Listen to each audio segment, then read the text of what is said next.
Wrong again. It's okay though. It's okay though. You didn't think with my criminal mind. I'm a bad little boy mind. All right. You want to go ahead and use floors again, but then because you set fences, now you can go ahead and set them on the opposite side of the fences because the game thinks it's floor. Line that up on there, and then because the floor, you can set turrets on top of it. Normally can't do that for roofs. So then you go ahead and just set. My babies are shotgun turrets. So you go ahead and set your turrets up on there. And you can do this very easy by just going to the outside of your tower and, just, Minecraft, block towers. Just make a Minecraft block tower. Just go up there, set up your babies, and then just go ahead and just crack it on down. Those zombies will be so fucking Smeckledorf, they will not know what the fuck to do with you. And you can just go ahead and just reap all the benefits. And you can do this as easy as, fucking day 4. The turrets will come later in game stages, but if you just go ahead and just build the tower that way, and then you just go ahead and just have the hatches. I normally do 2, one on either corner. So one hatch hole going forward, one hatch hole going backwards. You'll be the toast of the town. My tower looked like absolute bumblefuck shit, but it was the place everybody gathered to every time there was a blood moon, because I'm like, who wants experience? What's that? You want to get naughtier with it? Okay, cool. I figured you'd want this question. You know those little baffling blocks I told you to build? The one that kind of works like flood guards? Yeah. Set tether poles to it, and then put electric barbed wire throughout them. Oh. Yo, that is fucking genius. Fuck. Now you want to go ahead, and this is when you're gonna have a power grid. That's why I told you to make a 4x4 central tower, because it's just big enough for you to go ahead and sit your ass. Your floor, that's also made of fences. And then because you can set the hatches on them. And then there's just enough solid ground that the game will register that you can go ahead and put a gas generator up there. So whenever it's showtime, you just go ahead and just go up to your ladder. Just go ahead and smack the button that you built on the side of the central pillar, and enjoy the show. Don't do them straight lines though. I literally spirograph the fuck out of it because it confuses the zombies more. Because they'll want to attack it, but because it's laced in such a way that even Escher will be like, hold the fuck on a minute. The zombies will keep tethering back and forth between 2 poles.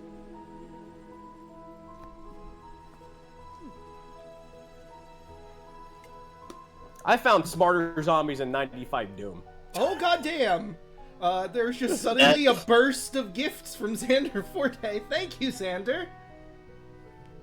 What's that? Hey! Xander, thank you for the gift subs. Thank you for the gift subs. And my henchman making me proud.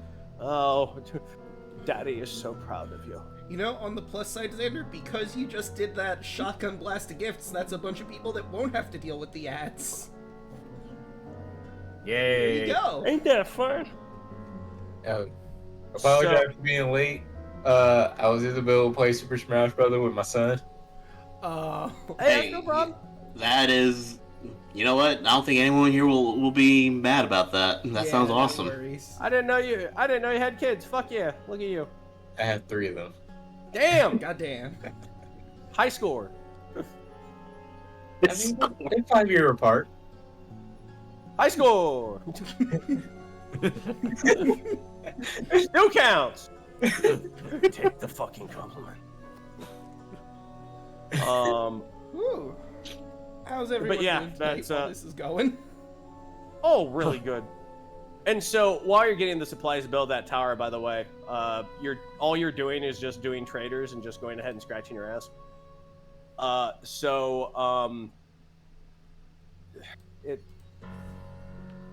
Dude, you'll have that game by day 7. I guarantee you. No more will you rage. You will actually thrive. You'll thrive so much that you'll do what I did, and you'll be in the middle of Arizona, wherever the fuck this game takes place in, and you'll be like, what the fuck am I doing with my life? What am I doing? What is my purpose? And eventually you just say, fuck it. You build what looks like MC Escher crazy stairs going up to...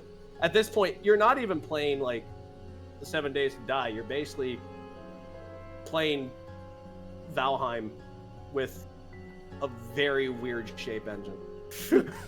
Modded Valheim. Meanwhile, I'm just sitting back, just with sunglasses, admiring the explosions and gunshots, chewing on my lovely juju. You know, It's fun. I actually had it modded that whenever there was a blood moon, instead of the creepy music, it would just play the national anthem really fucking loudly. you know, I just realized something. We blew my sub goal by 4 points, so I'm gonna have to start doing Kingdom Hearts 2 again. Daluna? We're back, baby! Free on Fridays? Yo, we back. Yo, we back in this beer. Oh, we'll have to pick that back up. But,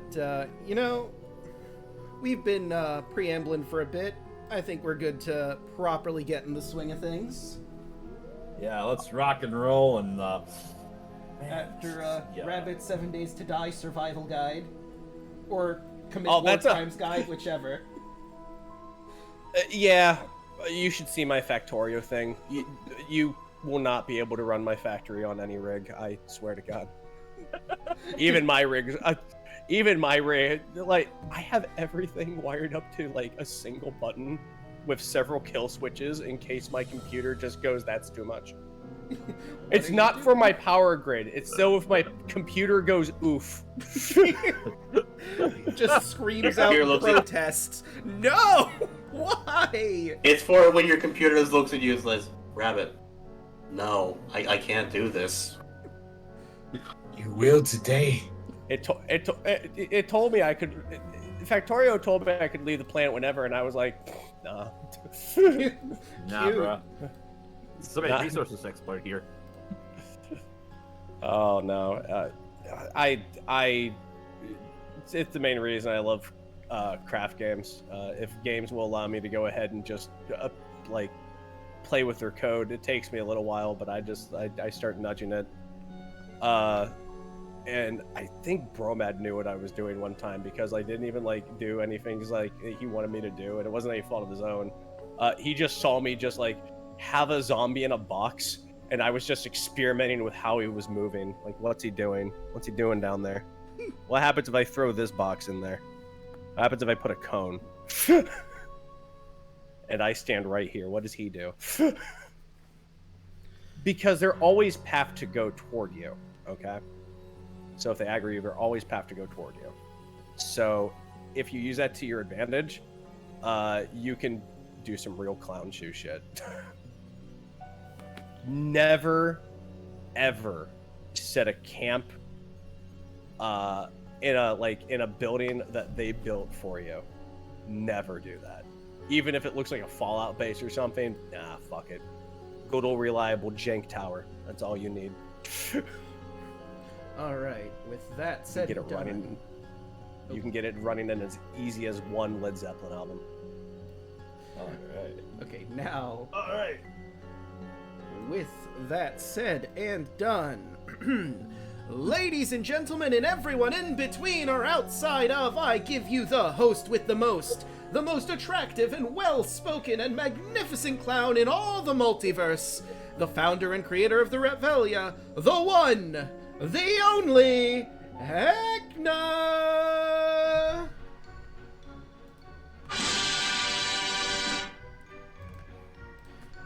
Rolly Roon, everyone! Heckna here for my terrific recap. When we last left our heroes, Snack Bluescale the Drow Sorcerer, Lilith the Tiefling Bard, Watcher the Eladrin Cleric, Argyle the Dragonborn Fighter, and Red Moonscreen the Human Rogue. They checked out the last 3 rooms of the hostile hostel. They checked out the 9th room first, which took the shape of Snack's most hated room. A room filled with broccoli furniture and tub-shaped beds, to revealing some of his traumatic past that I totally won't exploit. Would I lie to you? Yes, but that's not important. Red was interviewed by Laird Bubble of Squeak, who asked some really hard-hitting questions to get to know the real Red Moonscream. And lastly, they checked out the space room, which was a pretty great experience for Argyle, who enjoyed floating around right up until Snack ate some popcorn, only to be snacked on himself by some of Myrmidon's kids. One epic battle later, they went on a balloon-popping tour, destroying those hysterical Locke blimps I worked so hard on! Boo! Anyways, they played some carnival games along the way, but learned thanks to Watcher and Red's expert marksmanship, they could pop blimps from a distance. Along the way, they got some tickets from a little game from Abracadabra the Clown Wizard, and I learned a bit about my good friend and Lieutenant Sophie, the Chandler of Flesh. Great gal, romantic at heart, passionate about her work, and a bit prone to burning the candle at both ends, though. After turning in the popped Locke blimps, they got 2 more jobs and went to meet one of my prized creations, and one of his, the Toymaker, and his interpreter Stefano. What might he have for them? Let's find out! Take it away, Draco!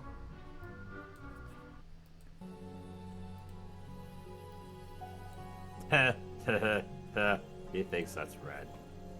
I will burn you alive, Broccoli Man.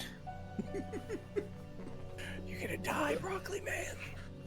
Should I be concerned that he said that he might exploit our fears?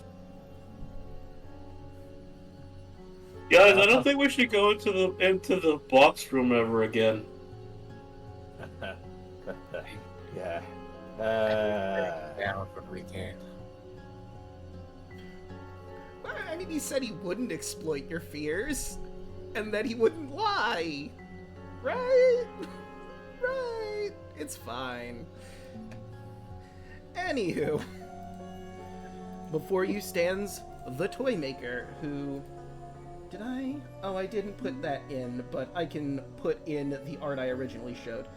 There's 2 pictures of the Toymaker that I really like, and this one had Stefano in it, which is why I used it. I think I've already explained this, but I'm doing it again just to remind everyone the man standing in front of you. God, that's cool. That is an amazing design. Look. What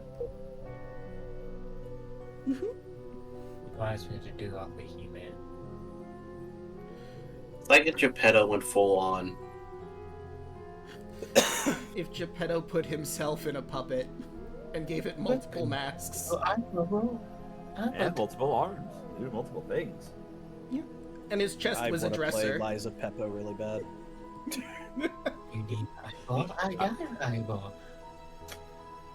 I mean, obviously he has to have the chest drawer on him so that... Oh god. It's a chest drawer! So that he can store all of his parts in. You're not Or all of wrong! his creations. How did I not realize that bug was right there, staring us in the face? my The God. chest drawer. Here, have Chest that one for drawer. free, Heckna. You're welcome. Thank you very much.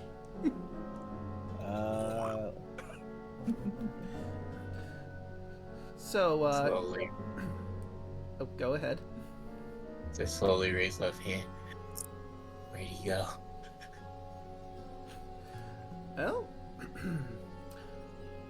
Well, is there something we can help you with?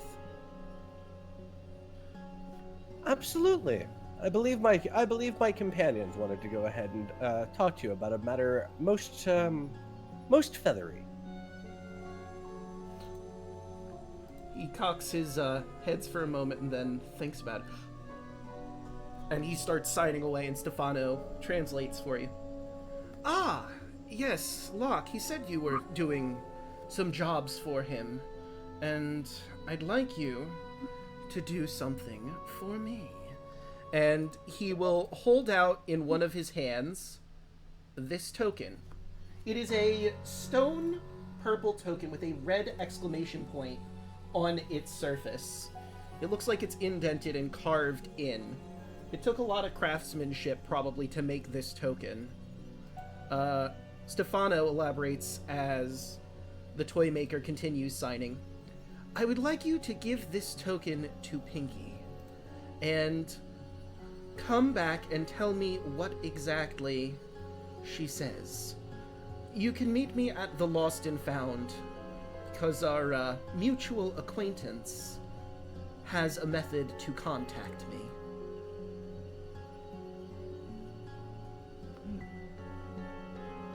Sounds reasonable. I will look over at Red, and then I will point down at my belt, and then I will just wave my hand politely, as if to say, "By your leave," as I go ahead and just walk away slightly. Just here we Where go. can we find Piggy at this moment? It's bird stuff. I see. Pinky likes to hang around the ticketing booth, but she might go all around the jamboree. She likes meeting new people coming in. So the ticketing booth is probably your best bet, if I had to guess.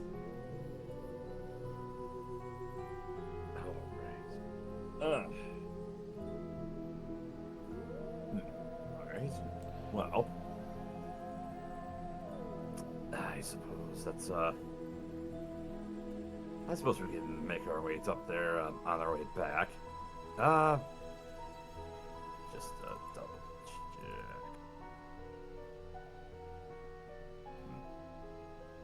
Red just kind of looks over. Well, we can make over that way and then take care of our other job, as he, or one of our other jobs, as he'll just turn to Argyle and Snack and Draconic. He'll say, well, business with underwear on pole. And, very haggard Draconic. The business, or which he could come out as like business with bathroom. Are you okay? Again, you hear like a different tone. The hell is underwear on pole mean? I have no clue. Are you having a stroke? No, me, fine, me. He just kind of shuts up. I say in Elvish, what are you trying to say? And Elvish replied back, that's one of the jobs that we have on hand. There's something in an underwear on the flagpole at the security station.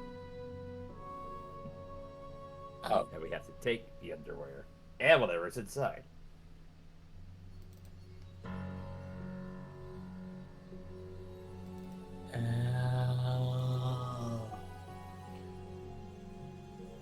Can you, just for the sake of Brody, reiterate that to Argyle and Draconic?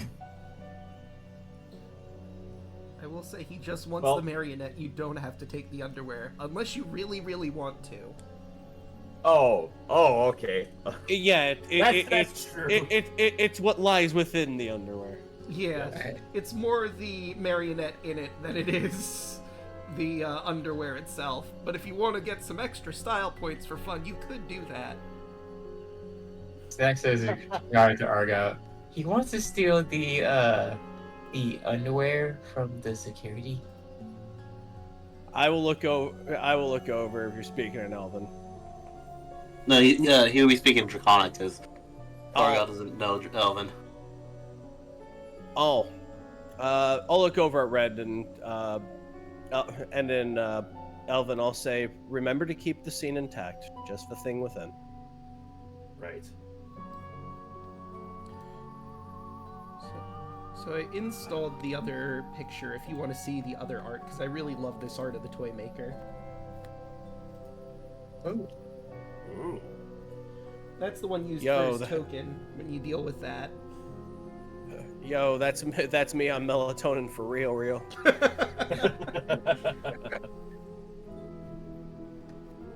All right.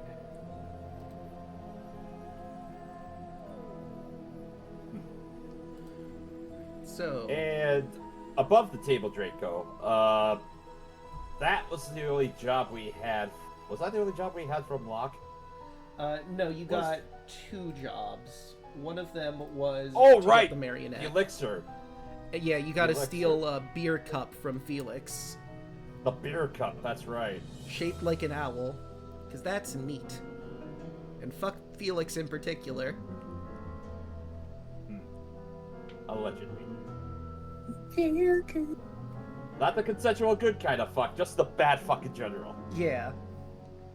Fuck is a very versatile word. Fuck, fuck, It fuck. comes from the German word flicken, which means to strike.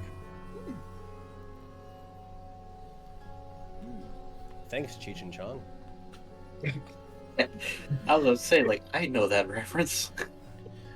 It's an old. Old now. Rabbit. My dad was from South Texas. I know who Cheech and Chong are. Yo, it's cool. I'm 38. All right. I grew up on that shit, man. My age is showing now. Man, and I feel old too. I'm not that far behind. Anyway, Red will kind of look towards the Toymaker, and he'll just kind of think to himself, "Yeah, we'll do that." Well, I head towards the front gates first, as we'll just look at everyone. Sure. That makes sense. All right, Red will take the token and begin to lead the party towards the front gate and towards the ticket booth. Alright. And sure enough, you see the line is still pretty long. New people coming in, new fresh faces unaware of the mysteries and secrets you've all already seen of the Revelia. Trying to get their free ticket booklet from Polly. And Pinky is on her unicycle, just hanging around, greeting some people when she turns sees you. Oh, hey fellas! Been a while. It certainly has been. You know, Absolutely. It is lovely to see you again. Red's just gonna saunter forth. You know, it's been. It only seems like it's been a couple of days, maybe, but I just wanted to say thank you. And as a token of my thanks, he'll reach over and he'll extend his hand forward, you know, with his fist open, and he'll just kind of hold it in place, just to kind of see if Pinky does anything. She'll look at you confused on her unicycle and reach out her hands. And once she places her hands underneath his fist, he'll open his hand and he'll drop the token into her hand. Right. She takes it back to her, and the second her eyes connect to the token, her smile that she's been wearing this whole time while meeting you drops, and she turns greenish under her makeup, almost falling off her unicycle even. She starts looking around. Finger smirk on your mug. Finger smirk on your mug, Pinky. All aboard all aboard for Revelia, help! Sunk in the woods, steam and fire. Heckna's happy healing helpers. Bits and bobs, nooks and crannies, and eyes, and Jorkina Ringo a corker. Where's Conrad? Oh, wait, no. Heckna's here. He'll turn any frown upside down forever. No, no frowning, please. Peep C is a big finger a smirk on your mug. And she, in this quick panic, she eventually gets herself composed again, and she starts cycling off into the jamboree, almost as if she's forgotten about you entirely. But she's trying to keep a happy face as she cycles off.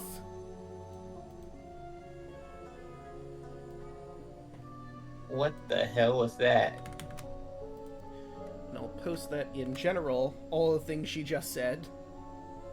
Here's Red's reaction in general as that whole exchange happened.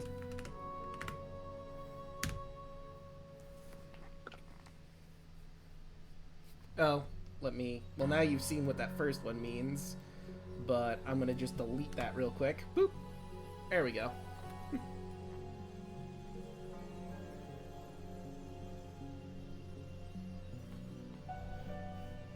Oh, and I gotta adjust that.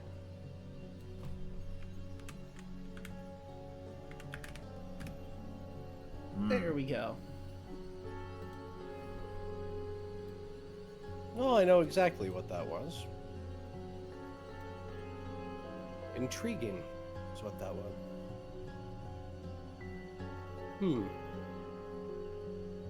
Well, that's one off. I'll go. We should go ahead. We should go ahead and reconnoiter with the Toymaker. Post haste.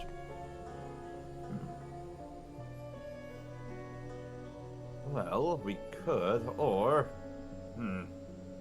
could save ourselves a trip and deal with the other matter. What do you think? All in one fell swoop. And in Sylvan, though I have no idea what you mean. And then in common, I suppose I would like to talk with that surly gentleman. He seems to know much, and I would like to go ahead and know as many pieces on the board as I possibly can. Bingo in Sylvan, or their facsimile. Tubes. All right. Oh god, it's just like tubes. Lilith's face is the Mugman meme from the Cuphead show. I've been playing. I've been playing Control a lot, so I love the tubes, man. Bruh. Yeah, you too. That game's weird. Anyway, All right, to yeah, the security so- station then. Yep, to the security station. Oh, What was that fellow's name, by the way?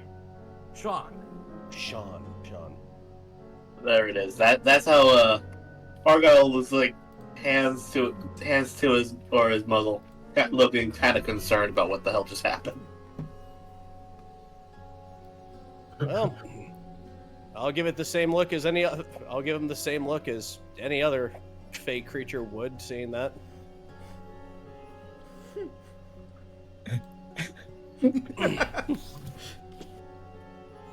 Oh yeah, you will know. Yeah, that tracks. You will know the court. You have wronged me.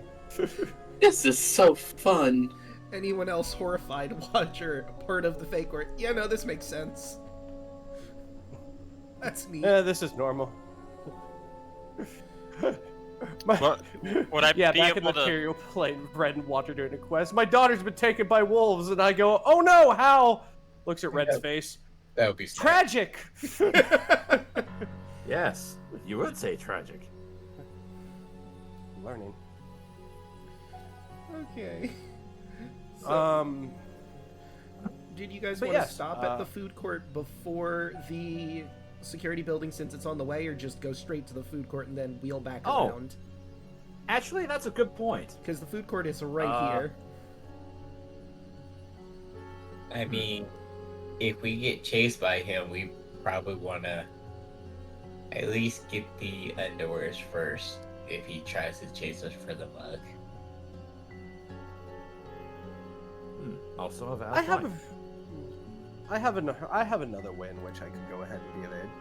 I know not of the situation, but Oh, that I would reminds me. I would perhaps engage him with words. Yes, that's the best part about any situation like that. You need a distraction, a fence, as it were. Somebody to hold the attention while somebody else comes in and does the actual deed. Yes. Speaking of which, Snack, Yes. when it comes to your particular magical skills, that he'll just kind of wiggle his fingers just underneath his chin.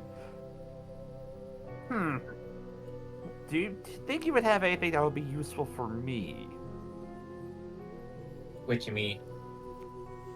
Oh, I don't know. Perhaps some sort of magic to make it easier for me to move around, or I don't know, to conceal me better, or anything that might aid me. Or perhaps you would know as well. Well, as he'll just kind of look at the two of you. Yes, light, message,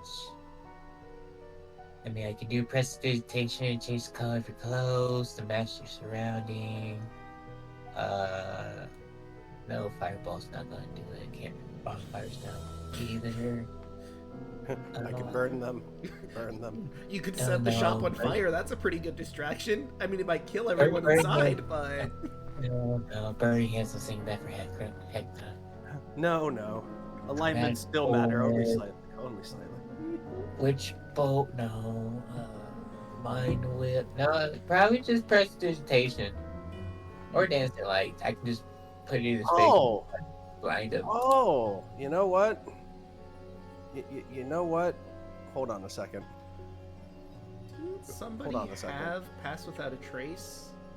I thought someone did. Not me. I don't.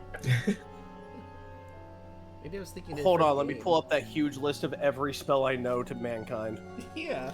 Lowest just prestidigitation's a D6 in front of red. I can give you that.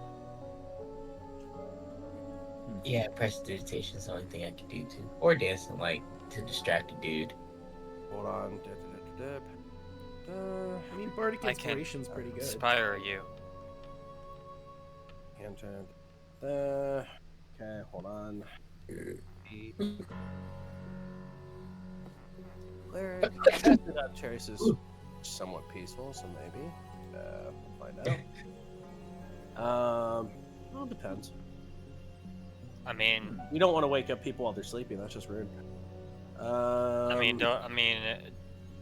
Daluna, and Draco don't pass without traces because I had it in the other campaign. Yes. Here we are. This will be the base for your face. Well, I think you're going to go ahead and be the star of this act, Red. Come here for a minute.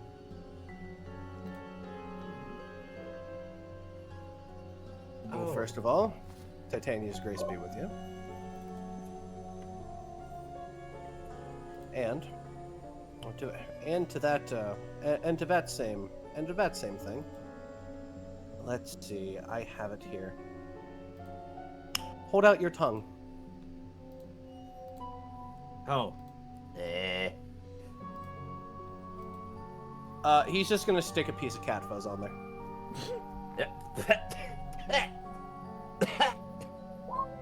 You have cats, Grace. Yeah, that's a new trick.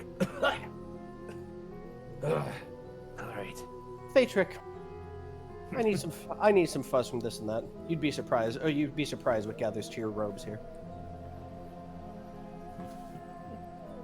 All right. Let's see if it worked. Hold out your arm. Feeling limber? Just kind of shakes his hand back and forth a little bit. Just kind of loose slap the wrist back and forth. Yeah, I think that does help. Watcher, you're a scholar and a gentleman. Nonsense. I'm a courtier. Even though you're still smart. All right. I wouldn't be much of a courtier if I didn't know how to support people within my own cadre. So, I imagine you're a star of the show, and I will go ahead. And lead. And I will go ahead and lead on, I suppose. One moment. I know exactly what to do. I'll simply just walk up to the security station and just give it a knock. Sean, are you in? Okay, so you were going straight to the security, so let me give you what this place looks like.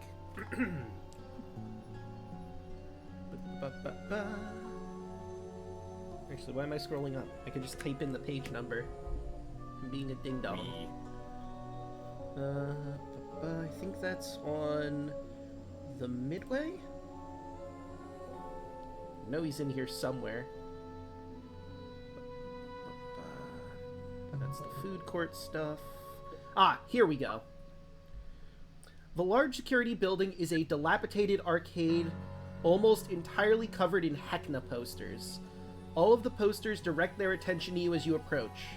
Outside the building, a pair of polka dot underwear hangs from the flagpole, and you can clearly see a small marionette man inside those pants flapping in the wind. It's making a bit of a clunking noise every so often. It's a wonder that no one has noticed it. Around the flagpole stands 5 jawbreakers. One among them, clearly their leader, approaches you. Sean. Oh, hey, it's you lot. What you here for? Well, this was actually sort of a request from me, actually. As you may or may not know, I'm playing a bit of a game with Heckna, and I would like to ask you and your companions, just some rules and whatnot to go by, just to make sure that I'm playing my role on the game board correctly. Would it be okay for me to go ahead and ask for a few moments of your time? You and yours, of course. I suppose it's not too big a deal to familiarize yourself with the laws here of the Revelian. As a courtier, I must go ahead and adhere by any rule that is bestowed upon me. It's just the way Titania has raised me. Right. Alright, well, first and foremost, don't cheat at the games. That's a big problem. Of course. How big of a problem? People, I do remember seeing that one gentleman, but surely cheating is much of a rarity. Or are people too busy having fun here? It's true. I mean, perhaps I used the wrong wording, but I meant to say that we don't like people cheating at the games. That's a big no-no, if you catch my meaning. It's unfair for everybody else. Exactly, he gets it. Watcher's gonna shoot you a look like fucking go. Like, it is a harsh darted look. Exactly, banana cats. He is so good at pantomiming, you know exactly what he's saying. Meanwhile, Argyle's with Red and this one's like probably outside still.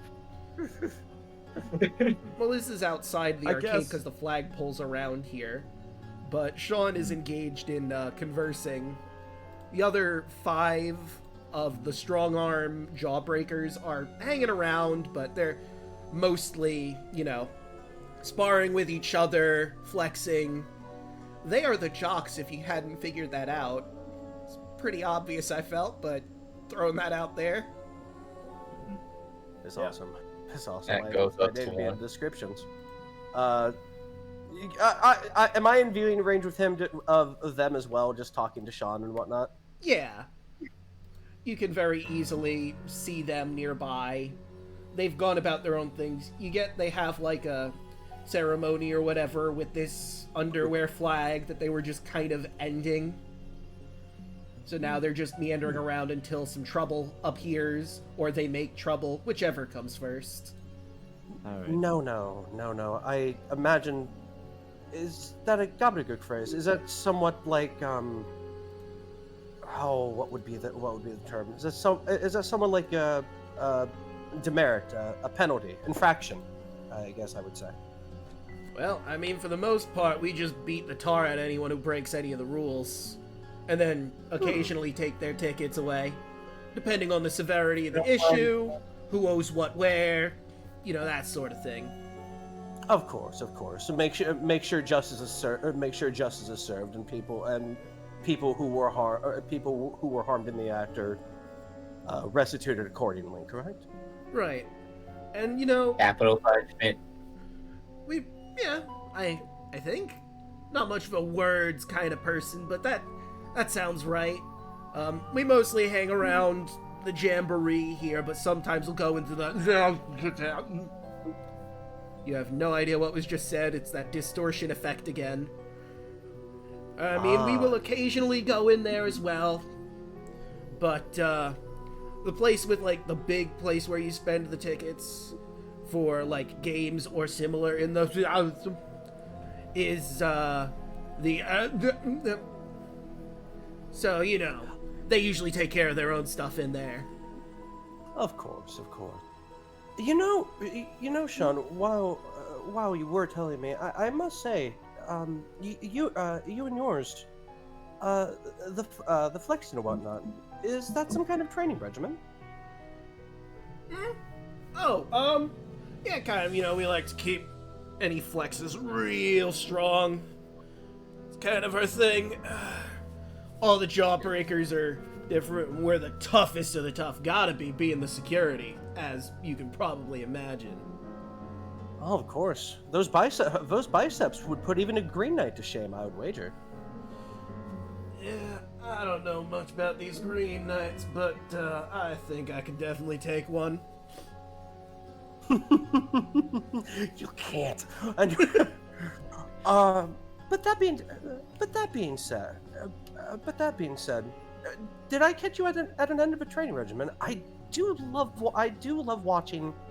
I do love watching through my travails just how different armies and whatnot go ahead and use their standings. Indeed, Titania would appreciate me witnessing such an act. Were you doing anything? Did I catch you at the end of it? Yeah, we were just wrapping up he thinks for a moment, the training session. We don't really have morning, noon, and evening here, obviously, as you probably figured out by now. Of course. And worry not, I do believe I am acclimating. Well, that's good. You know, while you're here, I've got a job you can maybe help with, and I'm not gonna offer you tickets, but I could teach y'all the language of this place, if you like, in exchange for doing something for me. I would always welcome it. I would always welcome any kind of request. Do tell. What would you have in mind? What would you have in mind?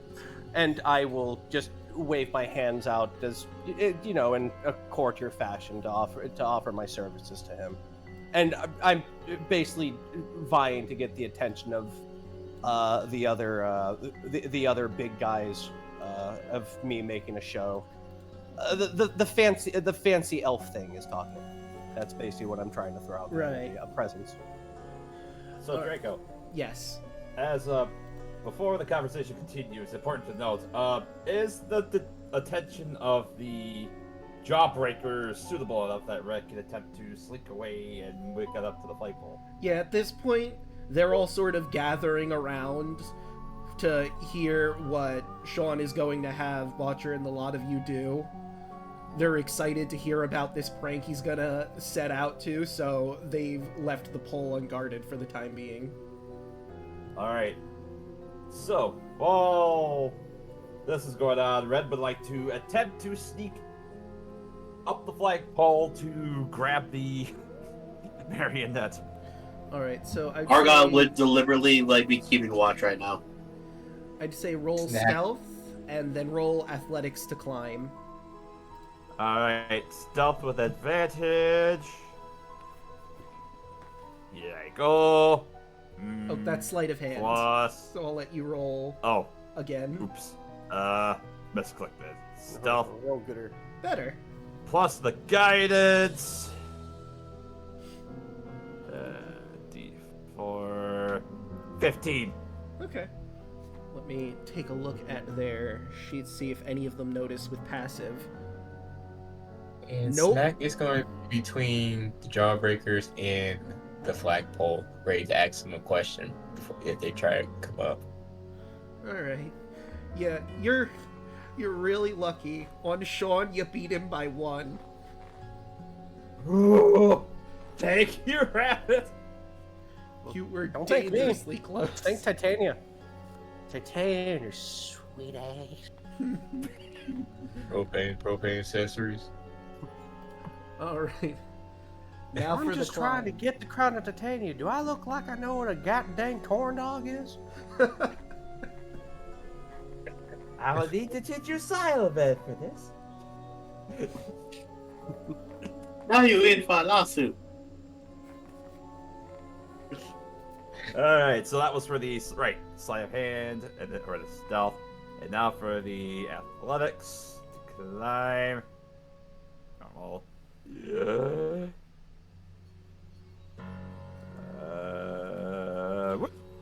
with a natural 20, Damn.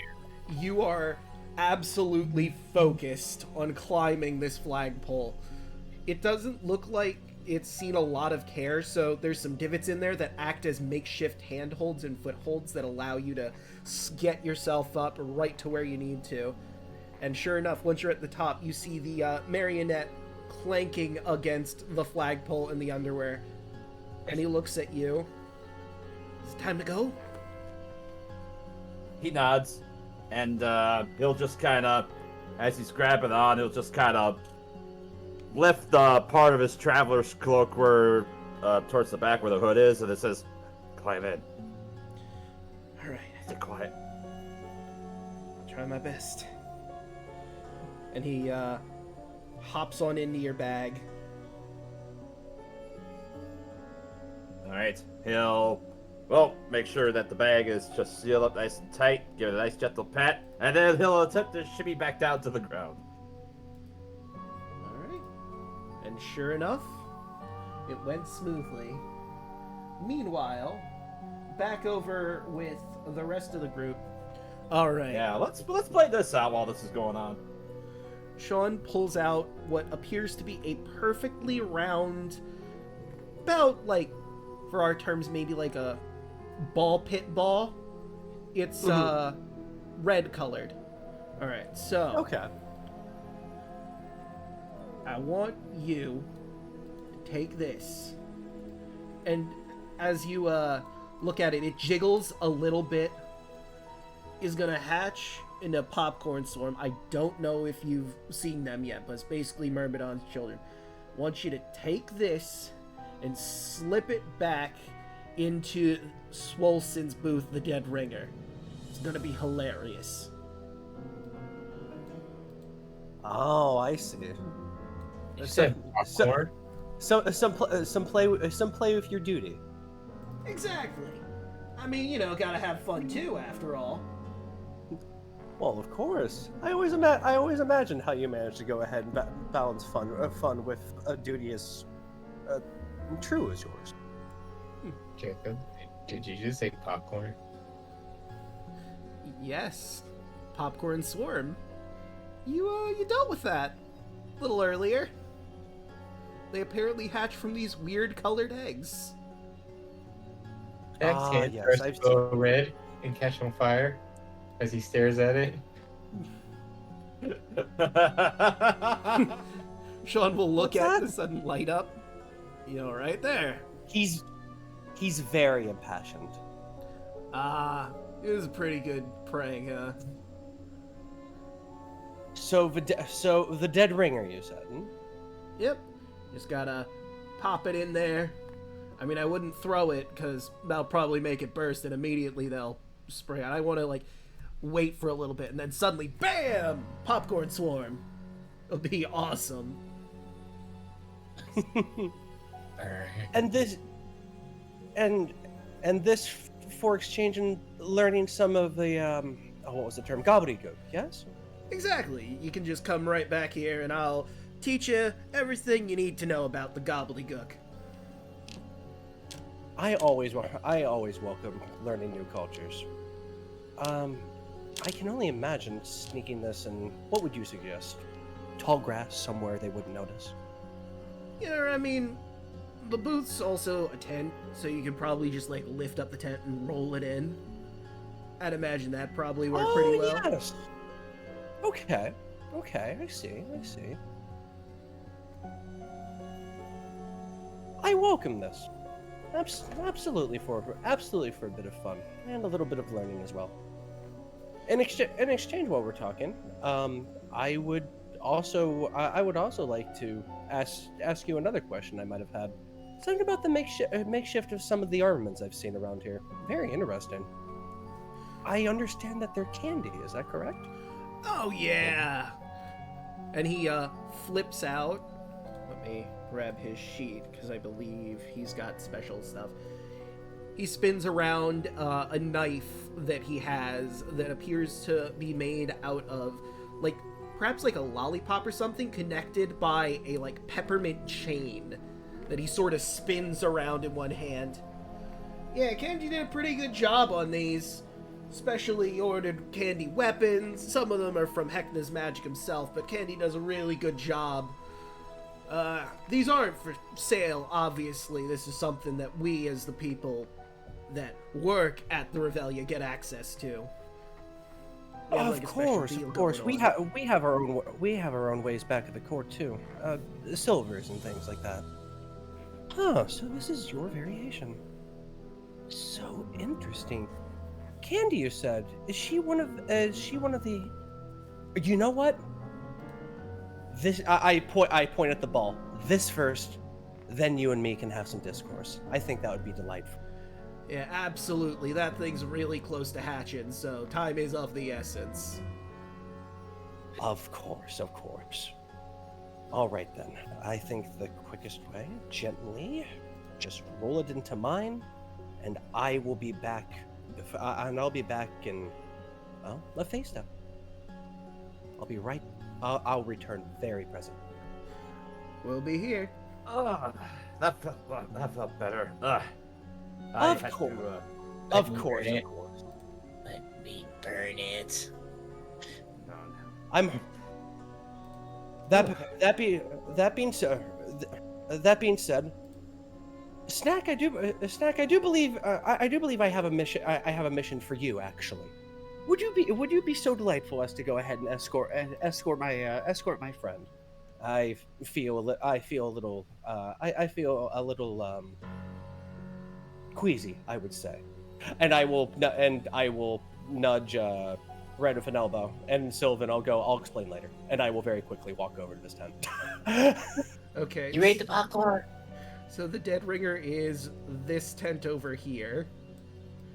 So it is going to be a bit of a walk, but you can certainly get there. Do you want to split the party?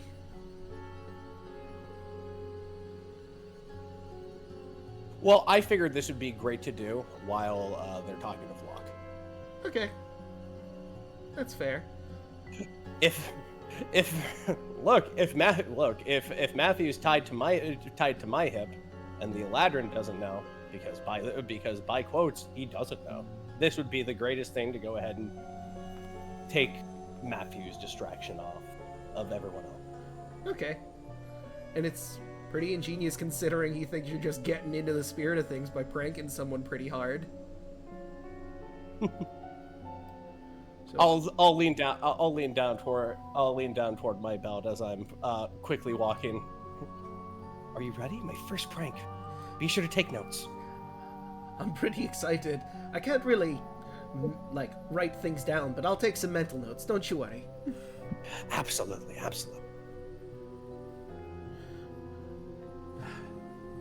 Well, all right. Interesting. Have fun. As Red just kind of looks over to Watcher. Not sure what's going on, but I'm doing this for your benefit. And Sylvan, thank you. So. All right. I guess while Watcher's heading off, Red will kind of look over to Argyle. Kind of eyeing it over a little bit. I think you'll be my key distraction for this one. Probably. What do you need me to do? Oh, just see if you could do something to distract Felix while I attempt the next task. Intercon. And what is that again? I can't remember. Oh, The cup. Oh, right, Bird the cup. Cup Steel. Interconic. Yep.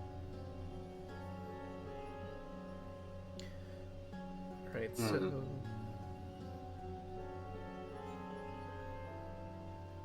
I hope the popcorn don't get Watcher. God damn. Wait, popcorn? What? Wait, what's this about popcorn? As Watcher's just kind of looking over. I shouldn't worry.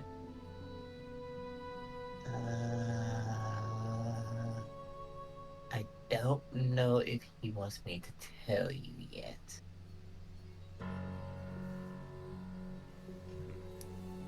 It's benign, I'm sure. Okay,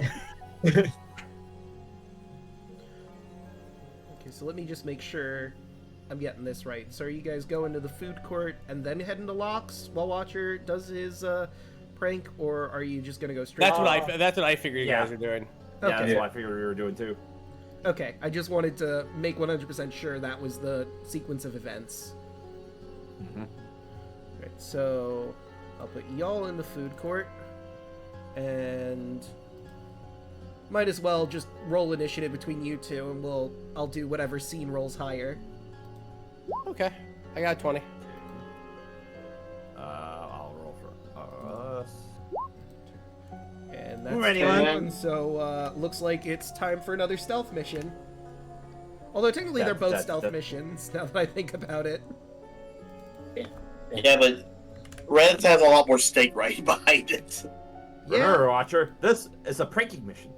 It's true. Like, if Watchers doesn't work, he can just say like, "Oh, I'm like got caught. Oh well." Right, so, Red, you once again find yourself in front of Felix's wagon. Let me grab his stuff here. Nope, that's Babs. Here we are. It's a wooden wagon. You could probably pop the door open behind, but obviously he's very attentive right now, considering, business hours. So you will have to try and do a stealth check, first and foremost, if you're trying to sneak in. Who's running your distraction? Looking at Argyle. The loud, clanky armor-wearing Dragonborn. Yeah, Argyle would walk in, just walk around. I will help. Right, so Felix notices you. Oh, hello there. What can I do you for today? Interested in some more cream soda potions, or any of my other fine magical alchemical wares? Felix, my good friend. Do you have more than cotton candy? Yes, I could give you a cotton candy cocktail if you have the tickets for it, of course. That'd be 3 red tickets. I hand him a red ticket. A single red ticket? Because it's 3. Yes. I need 2 more red tickets, sir. You only gave me 1. I thought that was 3. It is 3, but you gave me 1. No, that's 3. No, sir, I have eyes. I can see it's 1, and he holds up the 1 ticket, getting a little cross now. He grabs the ticket, see, 1, picks it back up, 2, picks it back up, 3. Alright. Oh, heck no. What? He looks pleadingly at the other 2 here. Help me out here. This is clearly 1 ticket. I can't count, sir. Argyle would just hand him 2 tickets. Oh, I can cover him. Can I Why get? are you giving him 9 tickets? I'm helping you get what you want. No, they actually get 2 more. 5. Yeah, 5 more, yes. I need to teach you how to count. This is so smart, stupid. This is so good. Well, that's going on, perfect Red. Distraction is Once always again. smooth. Roll the Yep. stealth. Well, alright. But the advantage because of the cat's dexterity. It's concentration. Stealth. 16. Alright, let's see. He's very distracted and exasperated by what's going on in his stand. He doesn't notice as you walk up to the door and slowly creak it open. As you're in the wagon, there's a lot right. in here. All sorts of vials and potions and a big old cauldron in the middle.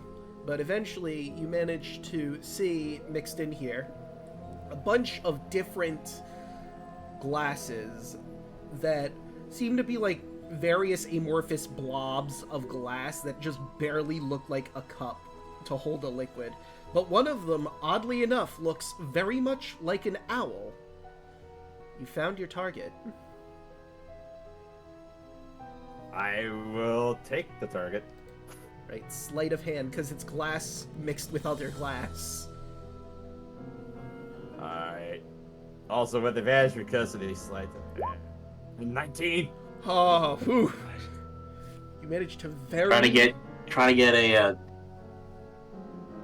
like, remember being a kid and trying to get some of your dad's whiskey. Look, I've never played a support character before, but this might be my favorite thing. All right. You very carefully reach out for the glass and wrap your hands around the handle, and you slowly pull it out, making sure you don't clink it left or right. With a very practiced hand, you've done this, probably not this exact scenario, but similar scenarios enough times to know exactly what needs to be done. And you manage to put that in the bag with the marionette, who's looking at you confused as a glass comes plopping in with him. There is a light tink off of him, which makes you flinch, but it doesn't seem like Felix has noticed, because he's arguing still. Alright. And with that, as he goes to put the glass inside the mug inside of the backpack, he'll hold a finger up to the marionette. And then close the backpack and sneak out of the back room. Alright. My grandfather taught me how to count. That is 3 tickets. Look, far be it from me to say your grandfather did a poor job, but this is clearly a single ticket. Your friend is willing to pay the rest. Just let him. No. It's my cotton candy. I'm not sharing, so I am paying for my I'm not gonna share with you. I'm not even gonna buy cotton candy. I was trying to get a fireball, or not a fireball, a snow cone. I can get you What's a a snow snow cone? cone, sir. He goes. And Go ahead. What's a snow cone? you ever see snow before? Yes, Imagine snow that tastes really good. like the yellow ones. No, not like that. Not like that. Like, Argyle actually gags at the thought of yellow snow.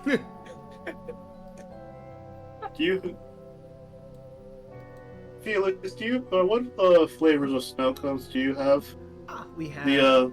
When I was a child, the local shop had a really lovely strawberry one. Well, I've got green apple, blue raspberry. Yes, I do believe I have a strawberry here. Yay. And he grabs a cone. You hear a scooping of a mass of ice. He drizzles on his syrup, which seems to radiate a sort of magic. Like, obviously you don't have detect magic on, but it seems to just have that special little sparkle. And sure enough, you have yourself a snow cone that needs to be consumed within 10 minutes or it will melt. Do you happen to have any spoons? Oh, you hear some clinking and clanking around as he looks through his stuff, and he pulls out a plastic spoon for you.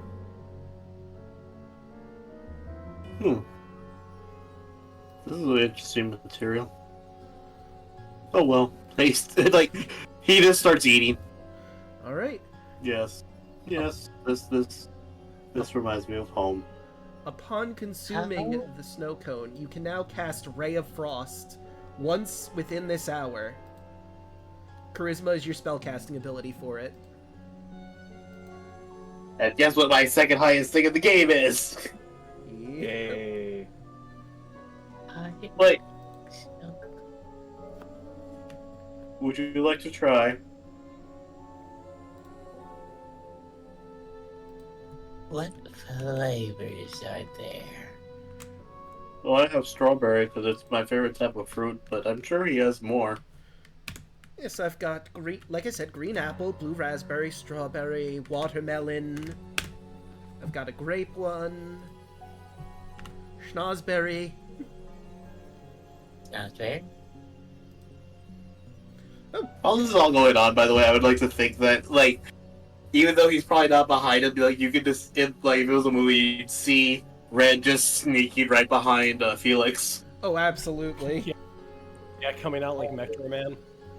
We'll take a snozberry. Alright. And he, same process, but instead this time the syrup is a weird mixture of a variety of colors that seems to, like, shift as he's pouring it, which is a wild experience. A sort of rainbowish color that's actively shifting in front of your eyes. Jack puts down 2 tickets. Oh, thank God. And he takes the 2 tickets from you and hands you your schnozberry. Tickets. I'm sorry? You're welcome for the 4 tickets. Thank you. He has that look anyone in retail will notice. I know it all too well. Yes, retail voice, retail smile, but you know that he deep down inside he's suffering visibly. He's dead inside. He's dead. Snack just starts wolfing the whole thing down. Don't eat it too fast, it will make your head hurt. This snozberry tastes like snozberry. Mm-hmm. Indeed it does. But also roll me a quick con save because you did eat it very fast. We are the music makers, and we are the dreamers of the dream. I understood that reference, Hoshi. 12. Brain freeze.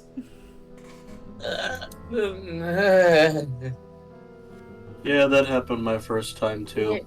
My grandfather laughed about it for a good hour. It burns. Why What does you- it burns? What you do, take your thumb and put it on the top of your mouth. It'll actually help it go away somehow. I never understood why. Is that my tongue? Your thumb of your hand. Like of your claw. I put my thumb on top of the roof of my mouth. This is like a bug game is an actual thing. I don't know why it does it, but it actually happens. See, I've always Oh, I heard know. tongue at the roof of your mouth, but thumb, that's a new one. Tongue will do the same thing too, yeah. Yeah, your tongue or your thumb. It works both ways.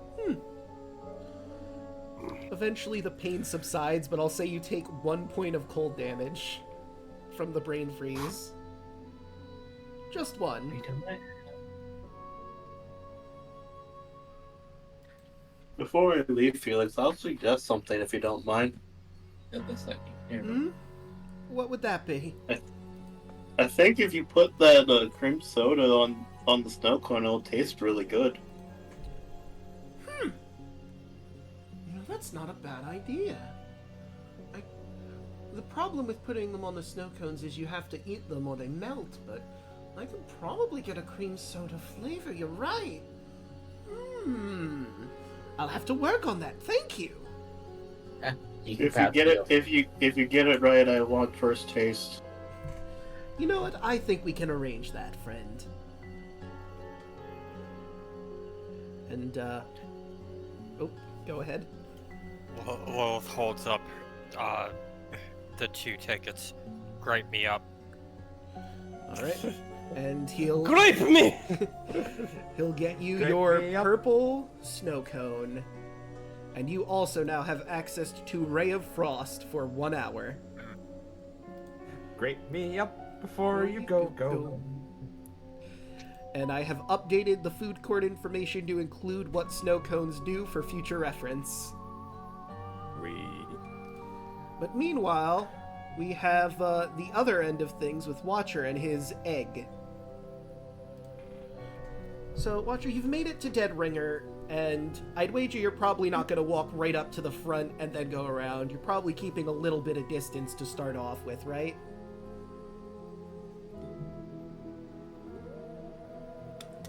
What's that? So, I take it you're probably not going to walk straight up to the front of the dead ringer and then, like, try to sneak the egg around back. You're probably, like, a few feet away from it to start off, right? Exactly. I'm going to approach the tent from the back. Okay, so I'll move you to, like, around here. Mm-hmm. And I'll need you to roll me a stealth check as well. Yeah, hold on a minute. Yeah, I'm great at those, he says. Never really rolling stealth. What do I even have? Oh, actually, that doesn't suck. Okay.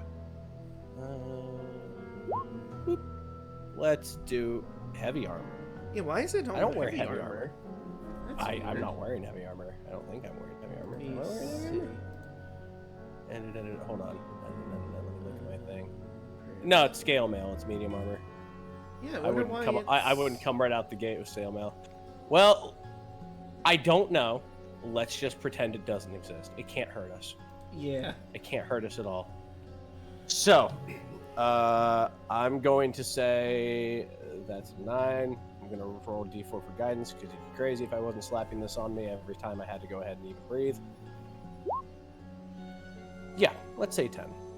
So, with that 10, you're sneaking behind, and the person who runs the stall, give me a hot second to grab her name real quick.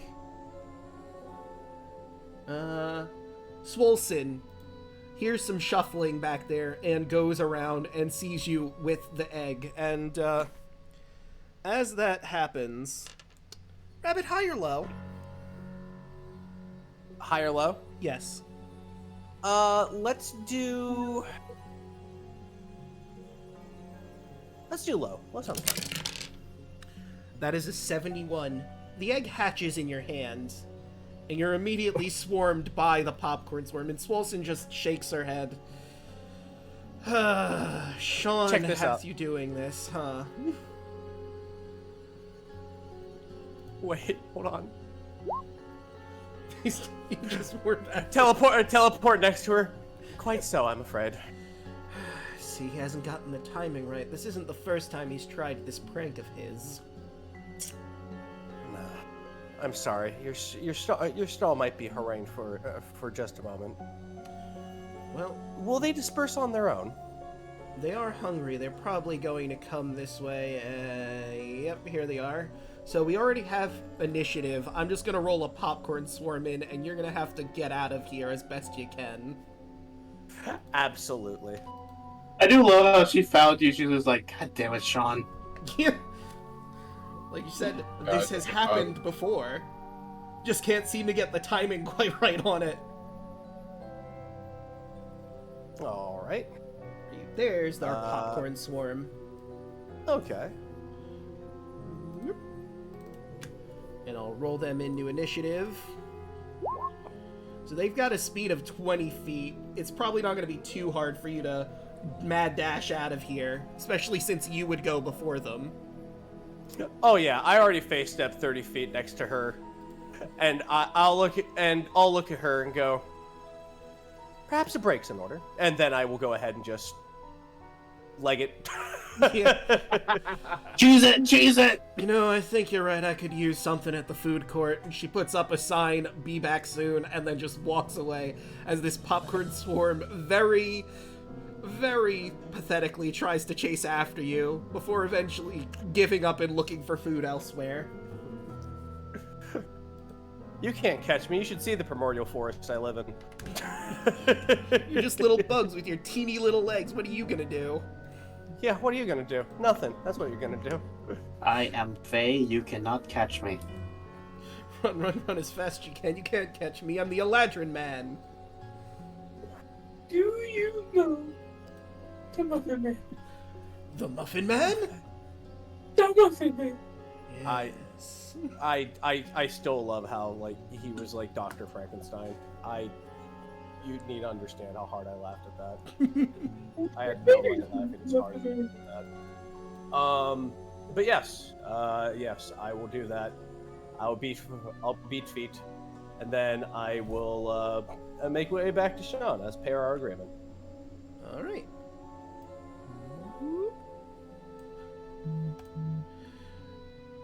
So you make your way back to Sean. It's like, oh, hey, there he is. So how did it go? For a first prank, I think it's very fun. Good. You got the egg in there? Absolutely, absolutely crawling around. Roll me a deception check. 8. Oh, hold on. Be fun. 11. Okay. So he looks at you and is like, I appreciate you trying to make me feel good, but I guess I didn't get the timing right again, huh? I'm sad to say that is the case. Damn I'm it. sorry. I did try to let you down. a little gently. He grabs, like, just a random rock, like a boulder-sized rock, and throws it in a random direction. God damn it! I gotta get the stupid timing right. This is like the 10th time. So what is with the timing? What are you trying to achieve? So, I want to put the egg in there, and I want it to randomly hatch, but I don't want it to be, like, too long a wait, because then they might find the egg and then get rid of it, and then there was no point in putting it there in the first place. So it has to be soon to when it's going to hatch, but not exactly the moment it'll hatch, because then you're covered in popcorn, and that's not going to do you any favors. Of course. This is for my own benefit.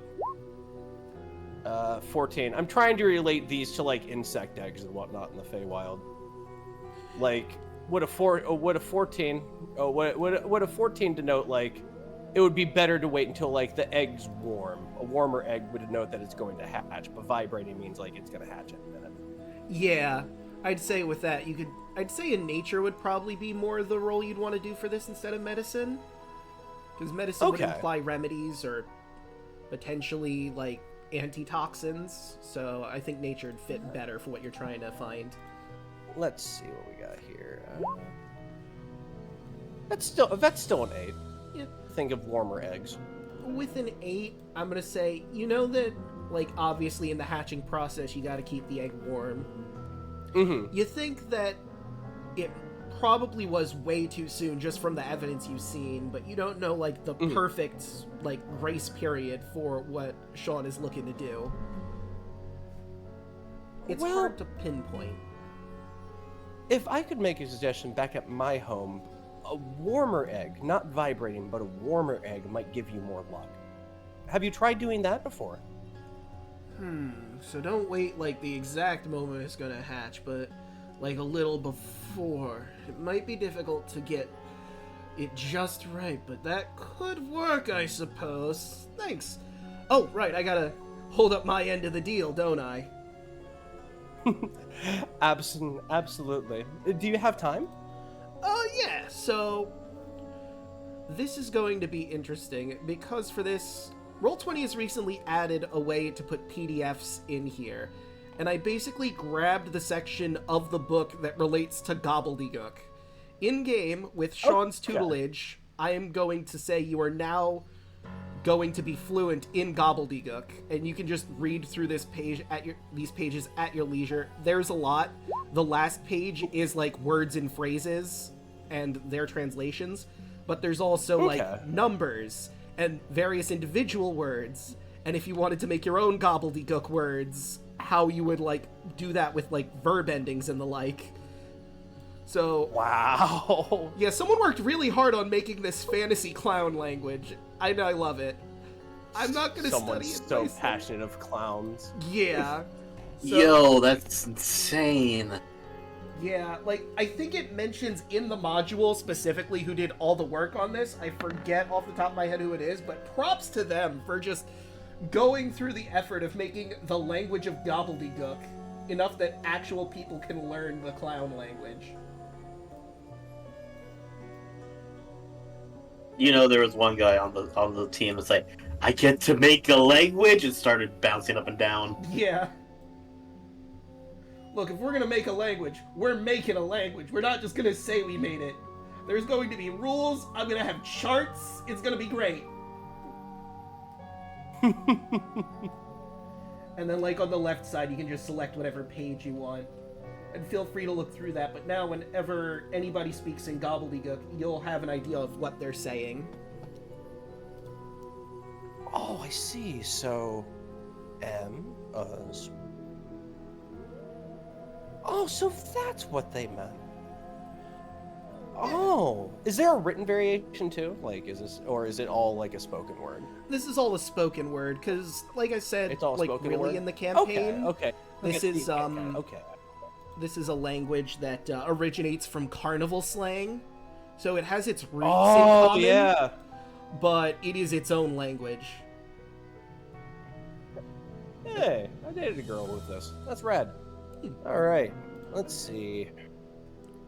County fair, baby. Let's see. So that. Okay, I think I understand a little bit of it. All right.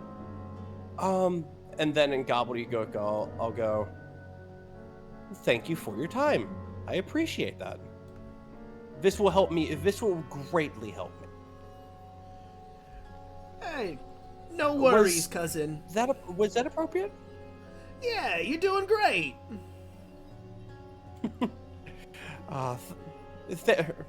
Thank you again, Sean. If there's anything you'd like to discuss about one, I think you and I could be very firm friends. Yeah, I mean, you've already done a pretty good job for me. I don't know if I have anything else that I could potentially have you do, but hey, we'll see what happens, you know? Absolutely. Well, I must be going. I need to go ahead and see if Snack's on another sugar rush or what have you. But until we meet again, and thank you very much for teaching me of the laws of this land. No worries, pal. Stay out of trouble, or as best you can, I suppose. Absolutely. Well, Revelia, and I will bow cordially, and I will make my way back over to Red at a decent saunter. Alright, and speaking of, Red, at this point you'd probably have made it back to Locke's.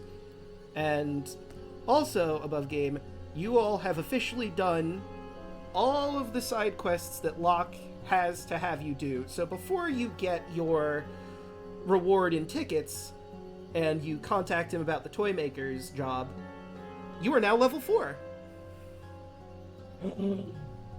Yes. So,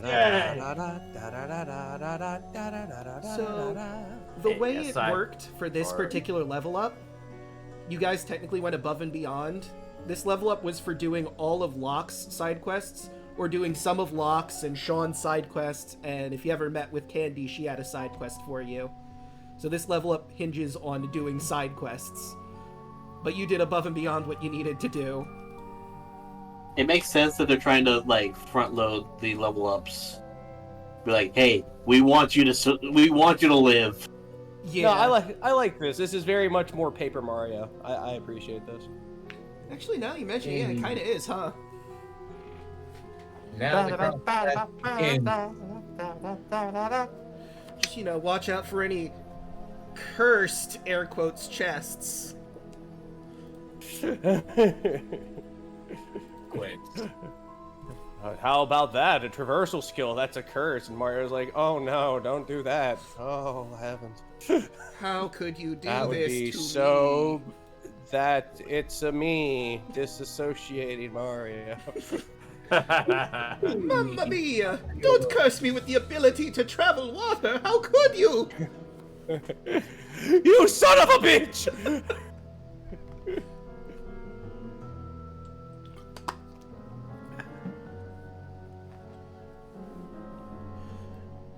You guys also made some pretty damn good progress. It's like, I'm gonna re-roll that. Oh, yeah. No, you can take the average in place of that one. I'll take the 6. But yeah. You know, this actually might be a good chance to... It's a little early, but we can take a break while you guys are doing your proper level ups. Yeah. Oh, I'm already done. Oh, well, there you go. I'm deciding what to take from my feet. No, I just went 18 wisdom. Let's go, gamer. Yeah. Where's my beat back? Oh, hold on one second. I'm gonna have to grab it from here because for some reason I didn't grab it for this particular. Where are you? Copy. There we go. Paste the reference. Ba-ba-ba-ba. Perfect. Actually, I should probably leave that at the top. Okay. Yeah. Alright. You know what? I think I'll just bump my dexterity up too. So, stretch your water, drink your legs, and I have 1, 2, 3, 4, 5 different puns I gotta get to. Oh, fantastic. While you do that, I'm gonna go ahead and just... I don't remember if I did this one or I'll not, be back. but I will read out. I just learned that French fries are not from France. They were first cooked in Greece. Perfect. That was really good. When the chair was invented, the inventor's friend wanted to know what it did. The inventor replied, "You might want to sit down for this."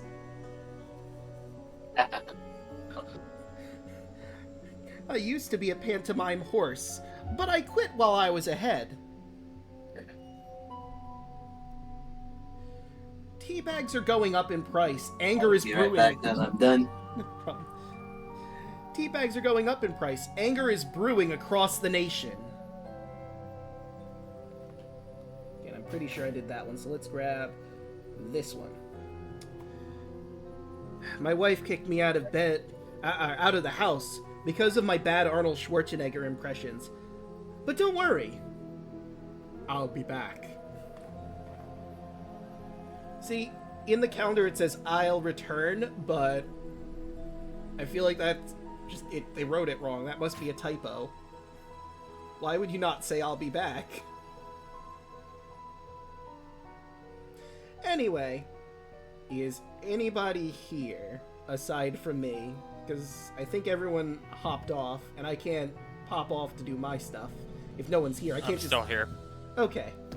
Entertain chat while I go grab water and do all that jazz.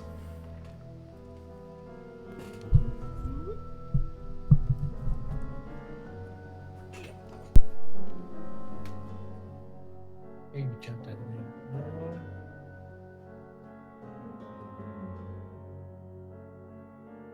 Let's go. Hey. And the back.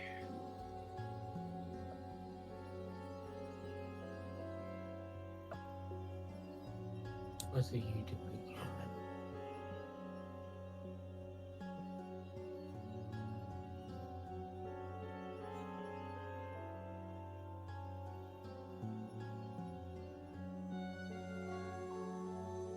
Hey, Draco.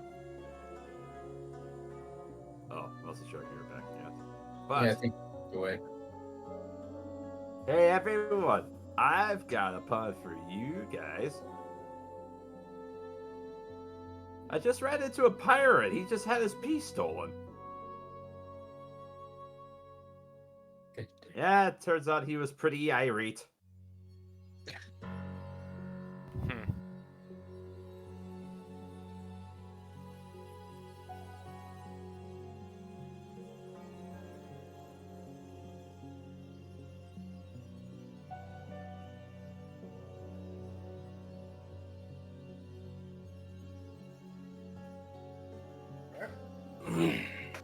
Welcome back, Rabbit. Hey, welcome back. But yeah. Man, we're 7 sessions in, and it's like, woohoo! Speed first!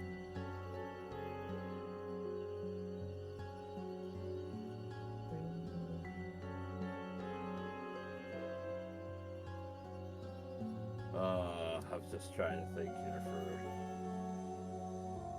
other stuffs, because just for stuff coming up, it's like, oh yeah, I've got Gen Con I'm looking forward to. I'm back. Welcome back. Argyle is now more charismatic and slightly more dexterous. More dexterous, because look, if I'm gonna be freaking what is it? An archmage fighter. He has to actually have the charisma modifiers.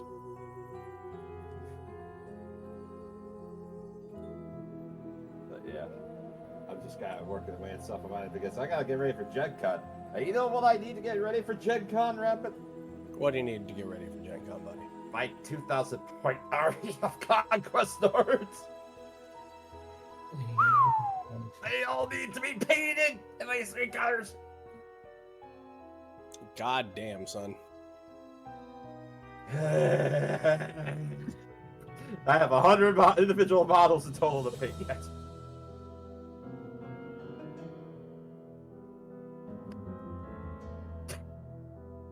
Challenge accepted, I guess, and Gen Con's at the beginning of August. I have returned. Look back. Hey Draco, I know I said this for Chad since everybody's back here. I think I'll tell you. Mhm. I ran into a pirate that had his pea stolen. Oh no! It was irate. Ha! Nice. Oh, here's one for you. My dad told me this. My dad told me this one this morning. You want to know why a chicken coop has 2 doors? Why? Because it had 4 rows to be a chicken sedan. Oh, that's good. That's a good one. Thank you, Papa Rabbit.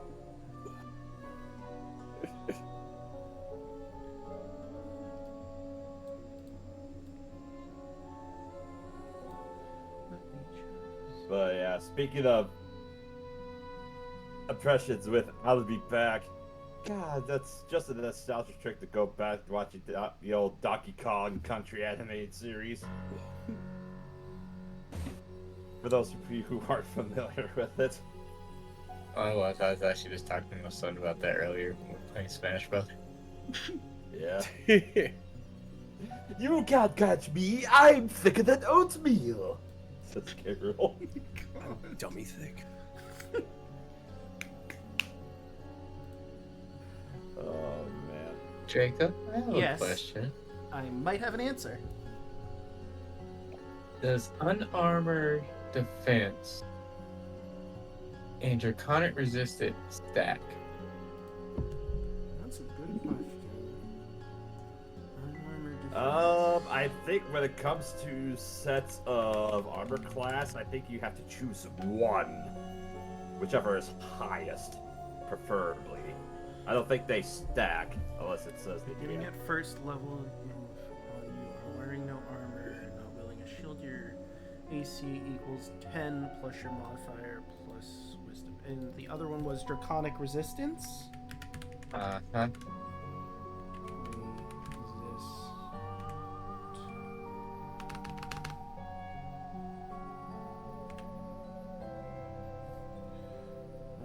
Well, I see draconic resilience.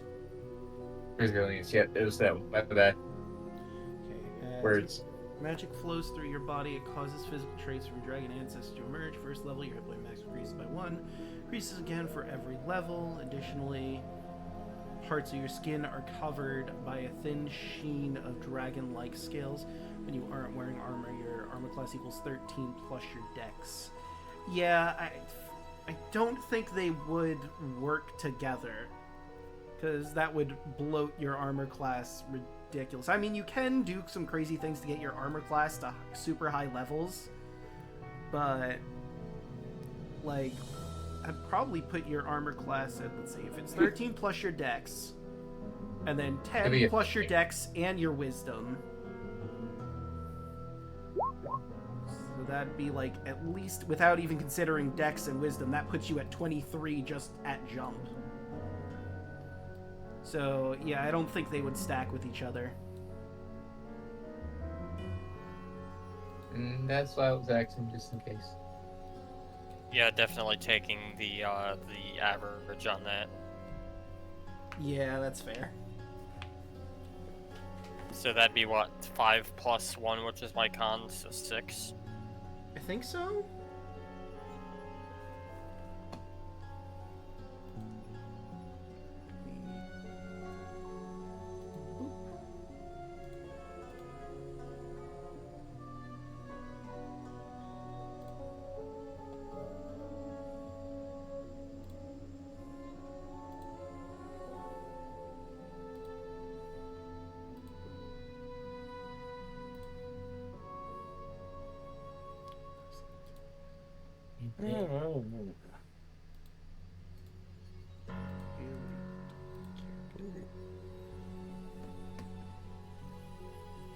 Oh, Rabbit, in strange news, are you much of a sports guy? Out of curiosity. A sports guy? Yeah. Yeah, no, I fucking love sports. I love my brownies. I love my Guardians. Simple as. I was gonna say, you heard what happened with the Pirates on Sunday? Yeah, what happened to the group of Fallout Raiders masquerading as fucking football team? What happened? What happened? Did they? Oh God, did they get rushed by their own fans like they did like 4 years ago? Well, no. Turns out they just got done playing their series in Chicago against the Cubs, and they got out to their coach, which they chartered to go to Milwaukee. Mm-hmm. And their coach driver got arrested for a doobie while he was driving the team. Wow. Their coach was driving high.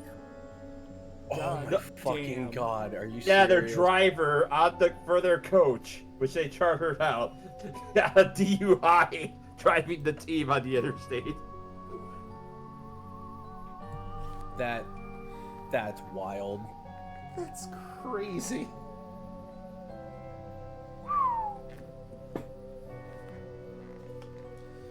God Well, damn. yeah, I'm just sitting here like, good thing they called it in right away. A good thing nobody was injured. Thank goodness. Alright, so everyone's back, yeah? Yes. And we're all leveled up and ready to go? Yes. Alright, then I will take... Oh yeah.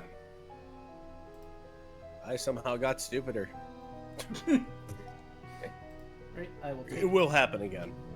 Argyle had the opposite happen, actually. Alright. Oh no, I have 18. I have 18 wisdom now. This is gangbusters. Oh. But with that, Red and the crew before Watcher meets up with the rest of you. You manage to find your way into Locke's wagon. He looks at you. Ah, you're back. I take it you have everything I've asked for? Indeed, Red will set his pack onto the table, open up the top, and he'll Me on the grass far away from this. Good luck. he'll remove the mug and place it on the counter, making sure to block line of sight for everybody, as well as offer the chance for the marionette. Will the marionette crawl on its own power, or will Red have to fish it out? He'll move on his own accord. He is able to move. He got up there in the first place. So, Locke first gazes upon the mug that you got him, his eyes sparkling as he holds it up to the light. And you didn't pay for it, right? No, the only thing I got was a 5-figure discount. Excellent. He'll place it on his shelf with his other knickknacks and baubles behind him. Then grab the marionette. I'll have to talk with you later once this is all said and done. Maybe get the Toymaker to help out so you can tell us everything you've seen. And the marionette will nod. Alright. So he digs under and hands you 50 tickets for your work. Ooh. 25 for the first job, 25 for the second job. And word on the grapevine is you also took a job from my friend the Toymaker. Did you finish that for him, or?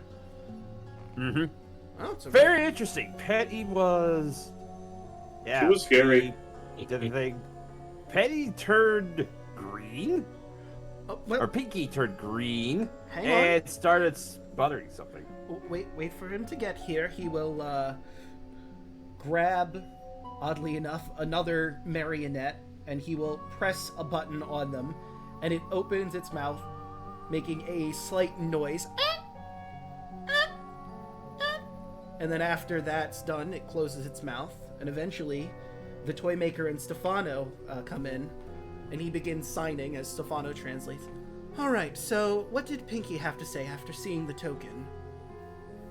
Well, I placed the token in her hands, and she turned green, looked very, very flustered, saying something about smugs and mugs, figuring mugs, all aboard Revelia. Hey, Draco. Pinky. Mm-hmm. All aboard the Revelia help.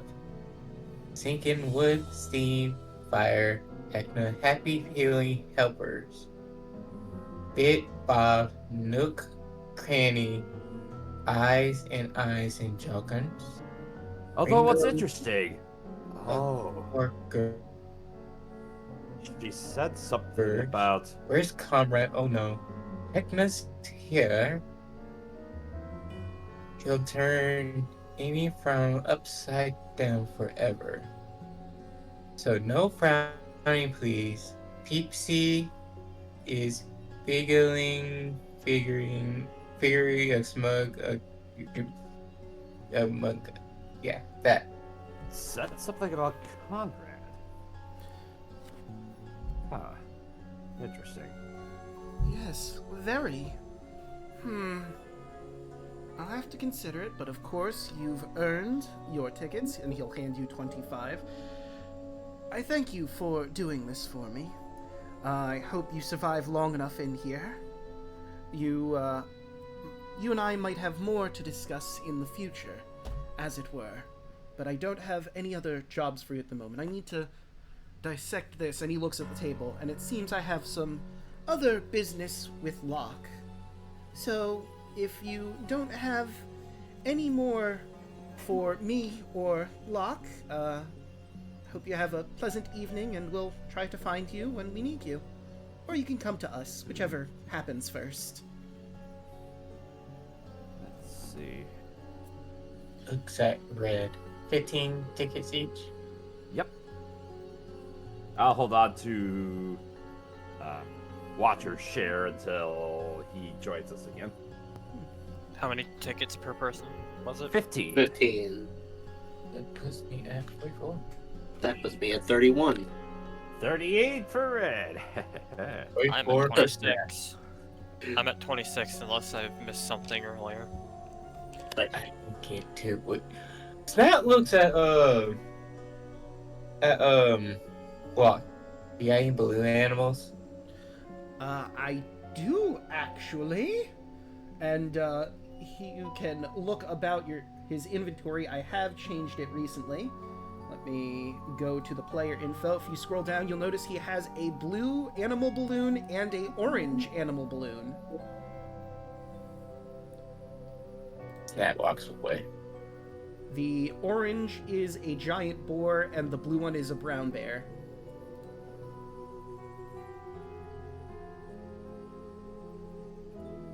Snack wanted the purple one.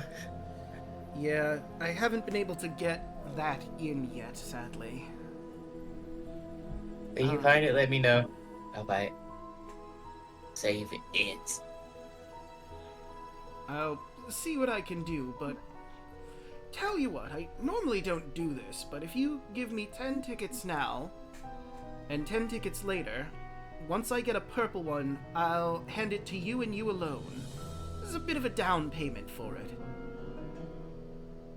What about a trinket?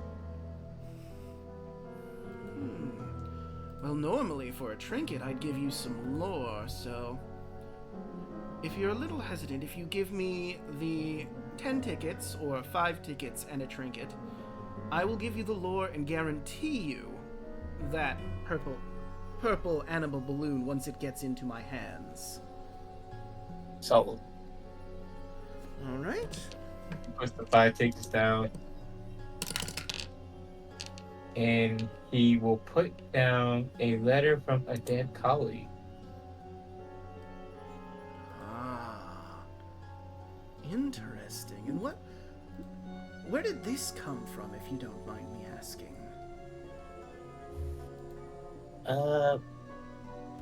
Honestly, it was given to me by the elder of my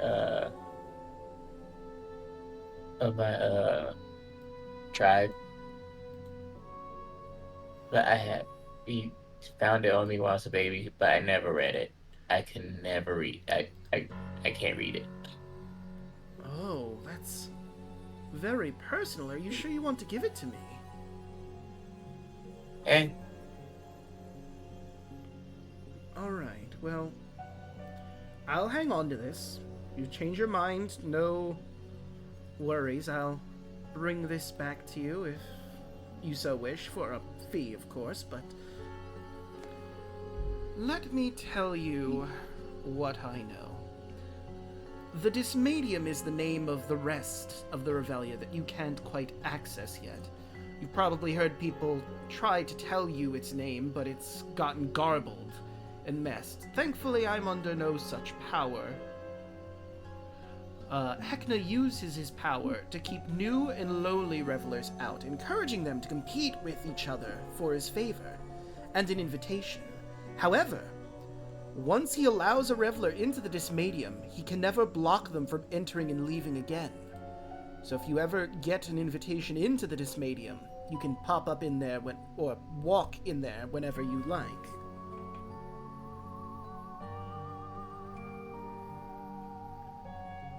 Lowell's eyes raise at that.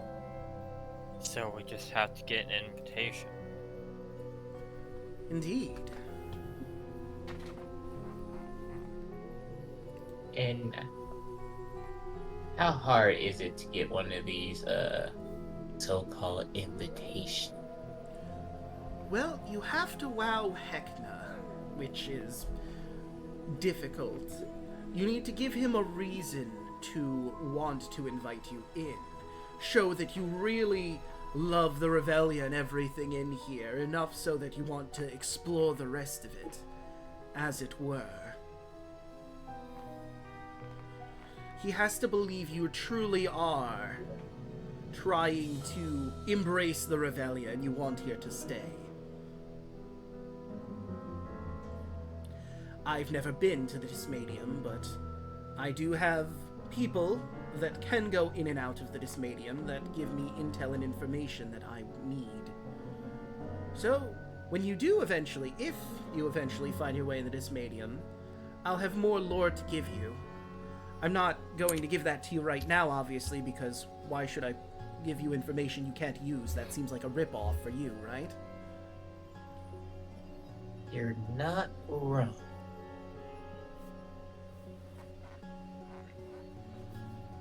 Alright. We've got a lot to get to, and I'm sure you have some stuff you'd probably like to get to as well. So, if you wouldn't mind, feel free to... There's no polite way to say this, but, please, move for the time being. Once I have some more work for you, I'll try to get in contact as soon as possible.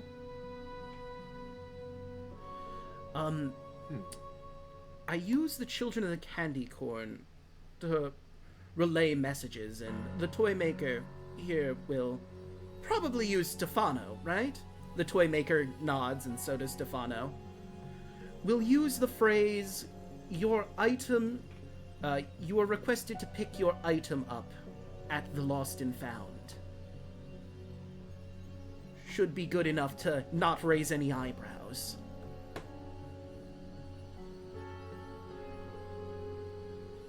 We're gonna certainly lose a lot of items, aren't we?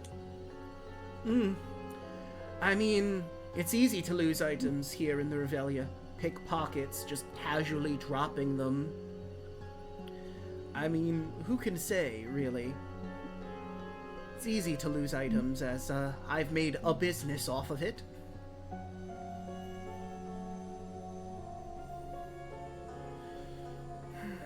maybe I'll do something with that if/when I leave.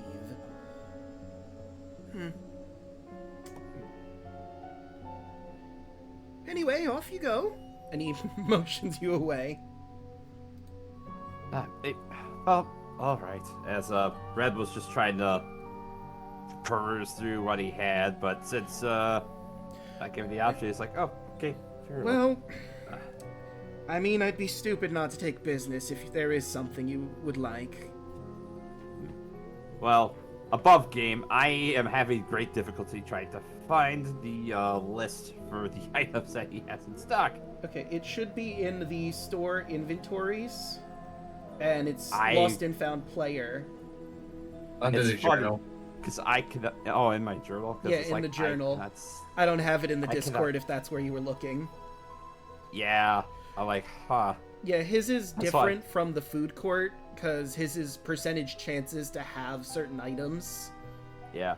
And then he has the magic items. I've not seen any of that stuff in general in the Discord. Like, what the heck? Where did all this information go? I was able to see in the journal in Roll20.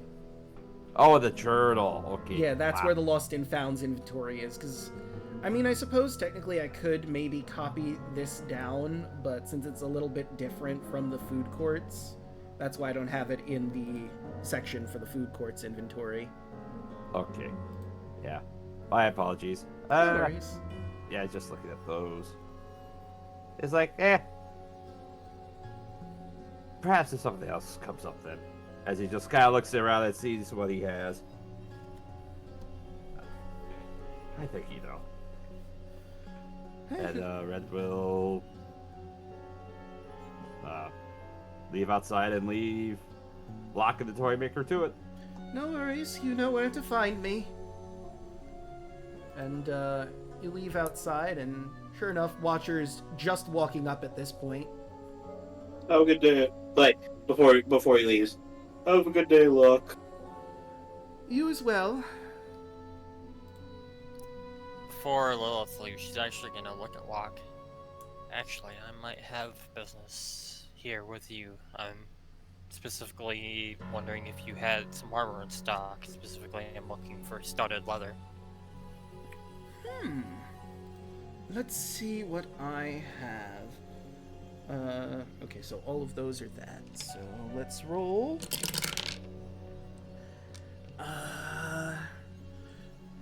Yes, actually, I do have some studded leather. One moment, and he digs through a chest he has behind there and pulls out some studded leather for you.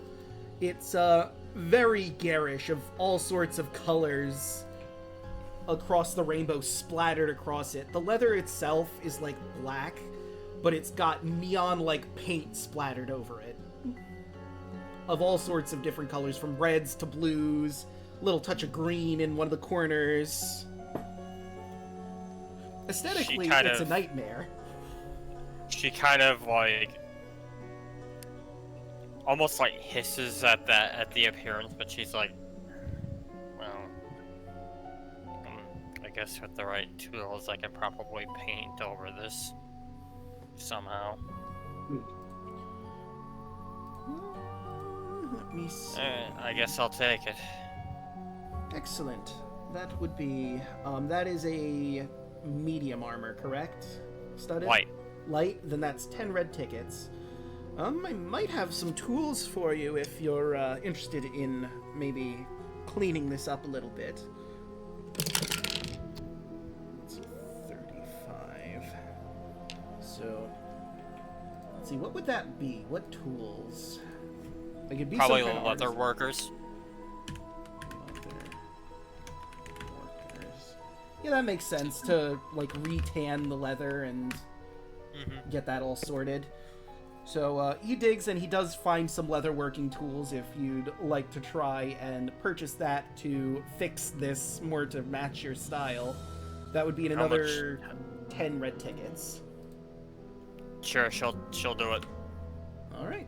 You are now the proud owner of some garish leather armor and some leather working tools.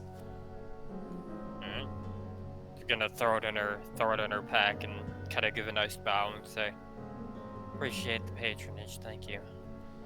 Oh, that does remind me. Locke, I'm sorry. was looking at your magical items there. Out of curiosity, you wouldn't have to have a disguise kit there, would you? Disguise kit. That is. Unfortunately, not at the moment, it looks like. I might get one in stock later, but check in again. Like I said, things pop in and out of here all the time, so I might get one along the way. Will do. Thank you.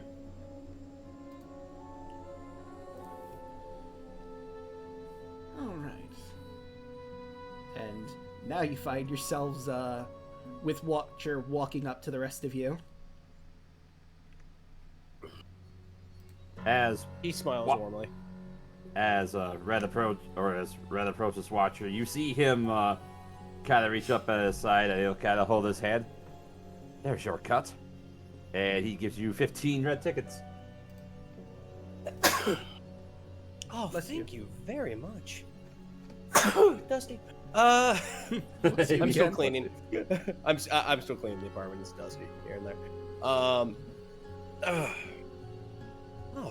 thank you very much. Did you finish with your business? Yes. Yeah, we finished our business. We don't really have anything else right now currently, but... I have a request. Oh. Would you mind holding Matthew for 5 minutes? I wish to talk to Locke. Oh. Of course! I would be more than happy to hold on to Matthew for you. Of course. Here you are. Matthew, thank you very much for quizzing me on the language lesson while we were making our way here. Oh, no I'll worries. do some business and I'll be right back. Alright. Don't take too long, but, you know I've been hanging around for a while. I should probably hang out with the rest of the crew, too. Quite literally, in this case. Yes. Of course. And I will make my way to Locke and the Toymaker. Oh, hello there. Watcher. Greetings to. I wave at my belt to show Locke that he is not here. Oh, okay, good. We were about to get some intel, but if you have business, we can take care of that first. I just wanted to thank you. I just wanted to thank you both in aiding us. I understand that I may have been distant due to my nature, but I wanted to just reaffirm into you my absence from the meetings was not of any cause of my own. Rather, it was to go ahead and allay. I guess I would call him my guest. To which I understand that you trade trinkets for lore, and I did give you a stick of incense before. Did you find it to your liking? Yes, actually. It's quite lovely. Do you have another bit of lore you'd like to get? A bit of lore and a gesture of good faith of myself, as well as the Midsummer Court. You may or may not have known this, but I had an audience with Heckna recently, and I am embroiled in. We Fae like to merely call it the game, as it was to say, a game of will, precise. Nothing. Sorry, go ahead. Nothing untoward, and nothing should happen unto you. I will make sure as my duties as a courtier that will come to pass.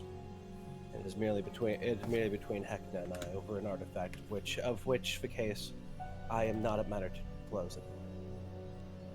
That being said, I would like to go ahead and give you this as, again, a show of good faith. And should you wish to aid me and give me a leg up in my game as I'm understanding the board in its pieces, then I would like to go ahead and present you with this. And I will reach in my pack, and it is one of 2 blocks, just wrapped in gorgeous Fae silk, and I will gently place it on the ground. these aren't given lightly, and these are not gifted lightly either.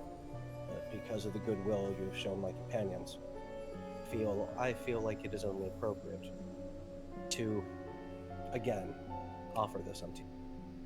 And I will reveal a solid block of incense, the Titania Oberon kind. Ooh. I have 2 of them. I'm giving him 1 if he wants it. He will take the block, give it a whiff. Interesting. Very well. Let's see, that's number... We already did that one, so I'll just choose a random bit of lore to give you.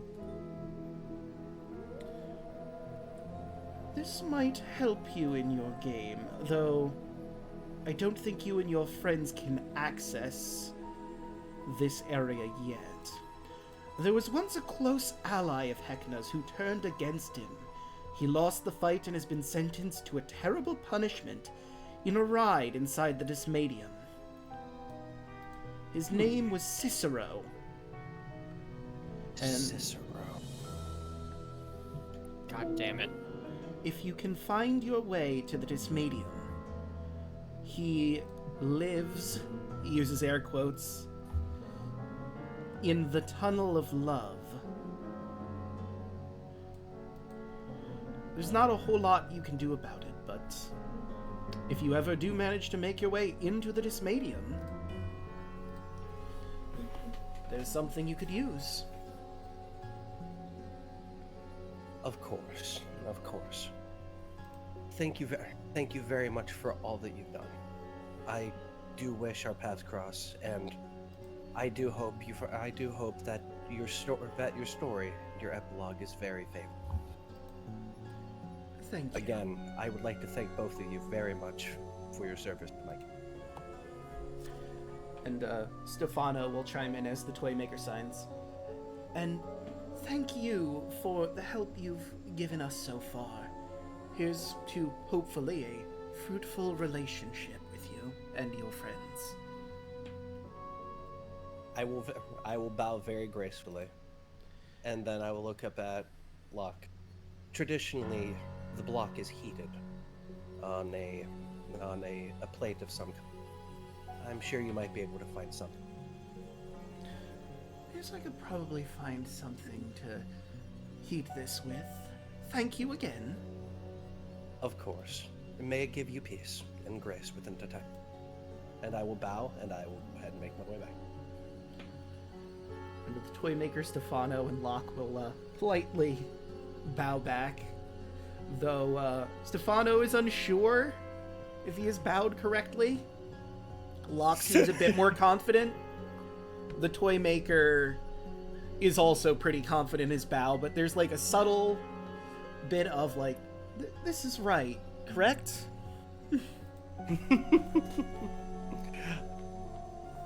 I'll catch that, and I'll give Stefano a warm smile, like, yes, I am pleased with that action. Good. And I will make my way back to all of you. And leaning over to Red. I do believe I may have found a game piece, but for later. Ah, very well. Well, Excellent distraction.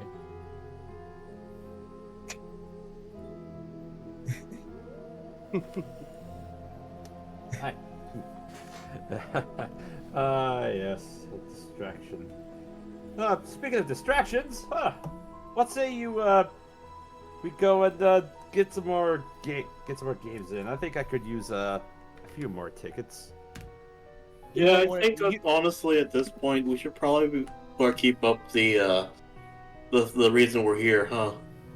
Absolutely. Though I must go ahead and heed you. I would not go to the Dead Ring this time. But the booth owner's on break. Oh. The booth has a what? On break. I can only imagine they take breaks every so often. I merely caught them in passing, exchanged some pleasantries, and just found Well- that they would be on break for a while. That gives Washed Out look. For how long though? Because I found myself being rather fond of that game.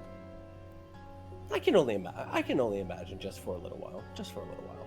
I need to burn something. None that Head snaps. none that I have known one. Though, if you do want to go ahead and approach the booth at a distance, we could go ahead and take an abreast and see if they're still on.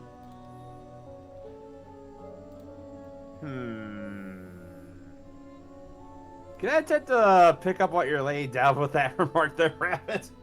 Yes. Insight? Or... Yeah, I'd say. I'm Oh, unless you want to just. I'm not doing the deception. I'm doing the persuasion because I'm trying to tell you not to go there. Okay. I guess if you'd like, you could roll persuasion versus insight. You know what? I am being a little cheeky with this. It will be deception, actually. Well, that's a I'm six.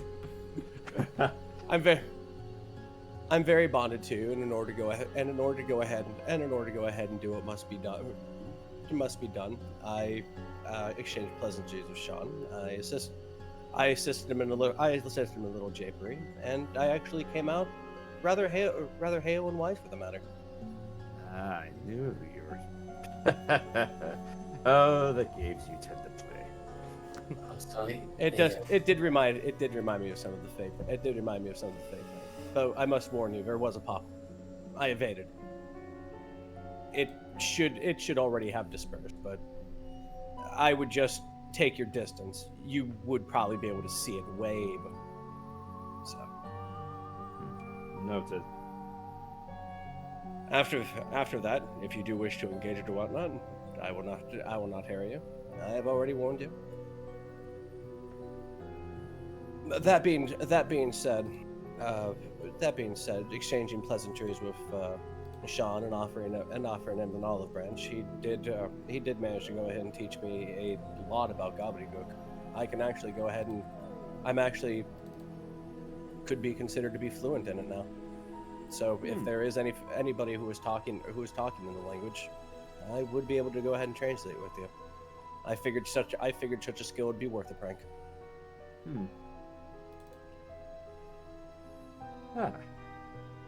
In Sylvan, he'll just kind of cut in.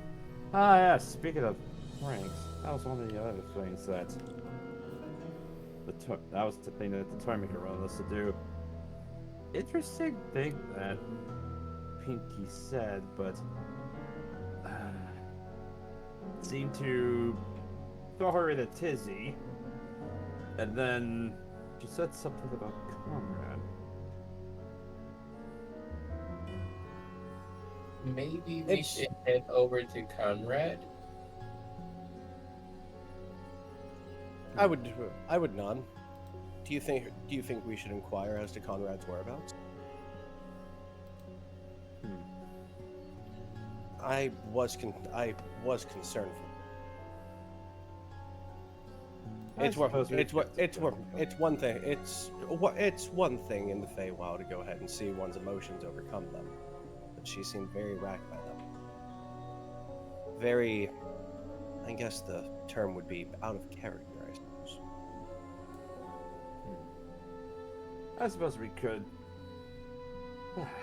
talk with him for a little bit. You know, exchange pleasantries. It might have been out of character for her, but it might have been in character for Conrad. We know Heckna's game. In which I, and by association, you are now very embroiled. I, for one, would have no qualms about visiting Tom. I mean, I have nothing against it either.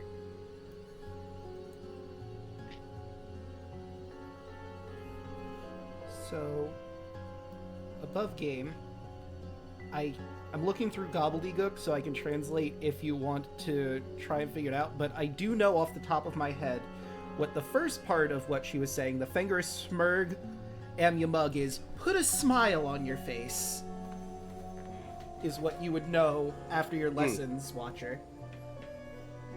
She was saying put a smile on your face. It was almost as if she was trying to go ahead and just reaffirm herself. Like she was hyping herself up or something? As if she was desperately trying to go ahead and clout the mask that she was wearing. And the other thing, Jorkna Ringo a Corker, she said, which is never trust a clown. The second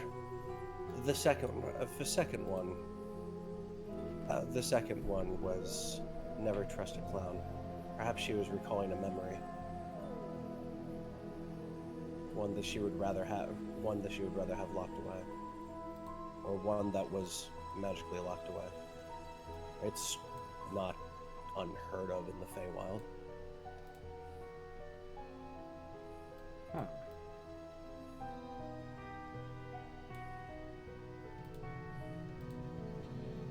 But what's not unheard of, but through my travelings with you in the material plane, I understand that what may be commonplace for me can be quite tragic for others.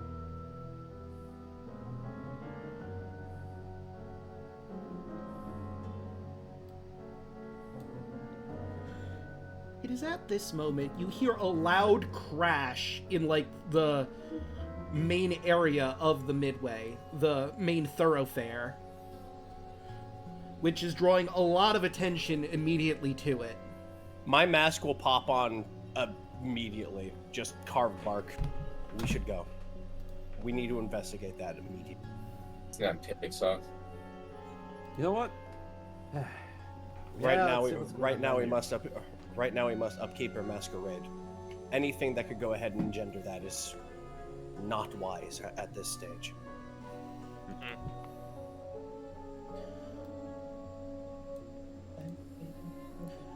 So you make your way to the main thoroughfare, and eventually the crowd scrabbles and you get a clear view that reveals Pinky, her clownish makeup smeared from where she clawed it from her skin, and her mouth a thin, serious line. She wields an axle like a polearm. Raised defiantly. Heckna stands opposite of Pinky. A flicker of shock flashes across his eyes under his mask, as Pinky swings the axle at him and cries, "Left this one off, you pathetic parasite!" And just as the axle is about to connect, Heckna claps his hands, and Pinky's weapon flies from her grasp, tumbling end over end. The air all around each and every one of you, seems you got just a little too close, fills with the sounds of Heckna's cruel laughter. The Jamboree and Pinky's furious face blurs into the confusing smear as you're all whisked away in a furious whirlwind of magic.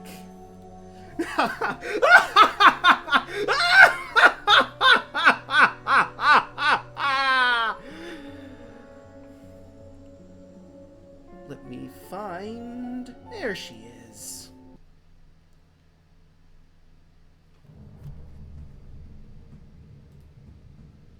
Oh. I think I need to fix something because it's not showing the lighting properly. Alright, I can't do that from this end, can I?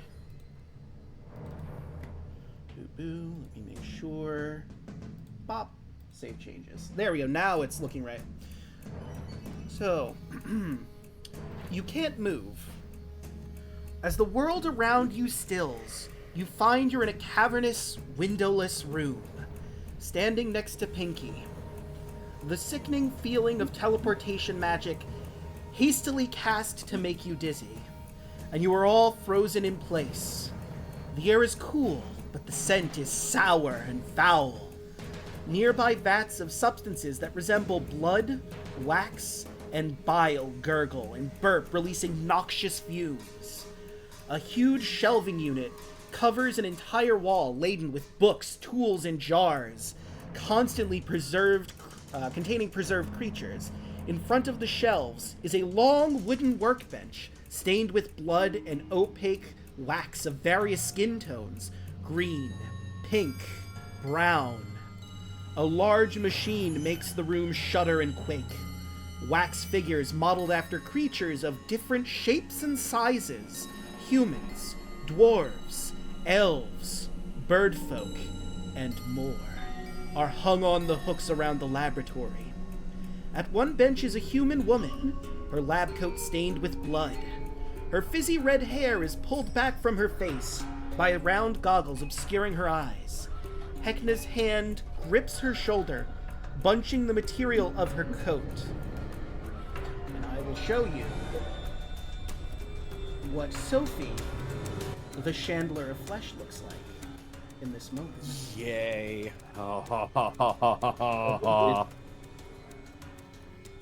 Yes, that was the thing from earlier.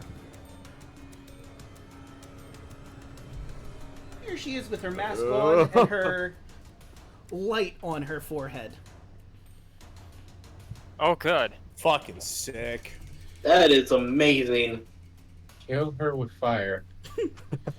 Yeah, that's your job. That's you. That's what you do. You literally are the man for the job. I'm like that bitch up. The woman turns and sees the frozen Pinky. Oh, repeat customer! How rare! She smiles, which is hard to tell under the mask, but you can see it stretch a little. You are forced to watch as your bodies are held by a terrible force, as the woman hangs Pinky on one of the hooks and raises her over a bubbling vat. She hums happily to herself as she works.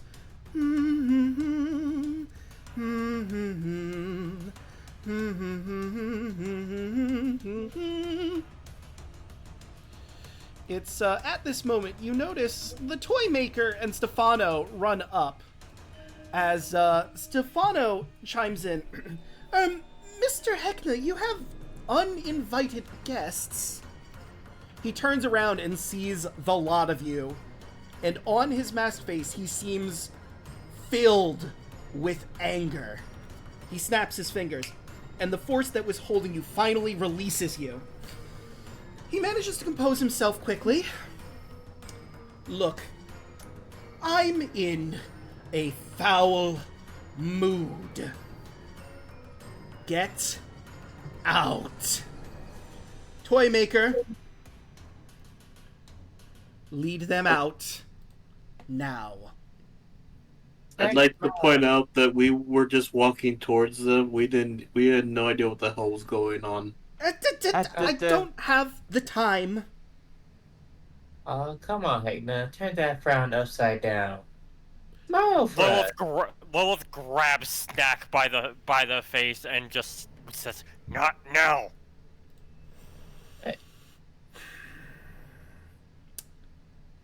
Snack smiles. Heckna will smile evilly back. You're right. I should smile. And you know what?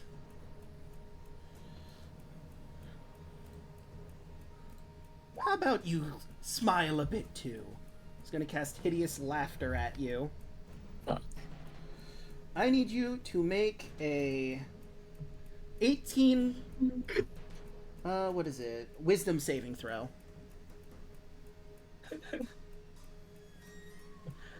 Oh, fuck me.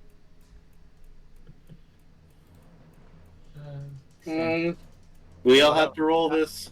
No, it's just he's focusing it specifically on him. Does this count as a charm? Let's see. Creature choice, blah, blah, blah. Fit of laughter, wisdom saving throw, become prone, unable, stand up, creature with intelligence. I don't think it does. It functions the same as Tasha's hideous laughter. It's just called hideous laughter. You know, because copyright nonsense. Yep.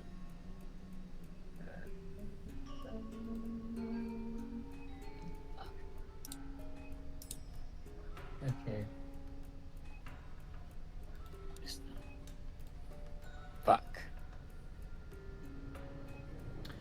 Yeah, that... You can't help yourself. You're laughing hysterically. Having a pretty good time in spite of the horrifying shit show happening around you. It's so terrifying. You just can't help but laugh.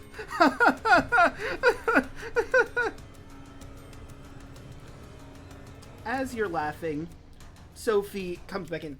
Get the vermin out! I have actual work to do with this new project! And the Toymaker will gesture you over to this corner of the room where there seems to be a trap door you all can leave through.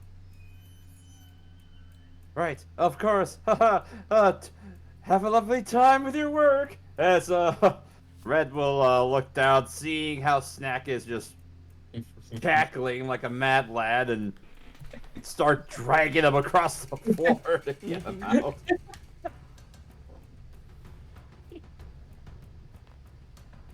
Funny. And I'll just move you all. Oh, I thought I grabbed everybody. Boop, boop, boop, boop. Grab you all, move you here. The Toymaker's in a rush. He wants to get you out of here as soon as possible. Does anybody want to take a look back before he opens this trap door and you go through? Yep, absolutely. Okay, well, let's well. Look, my name's Watcher. I don't know what you figured. Yeah, that's why I Thanks, asked. Nogi. So as you look back, she goes back to humming.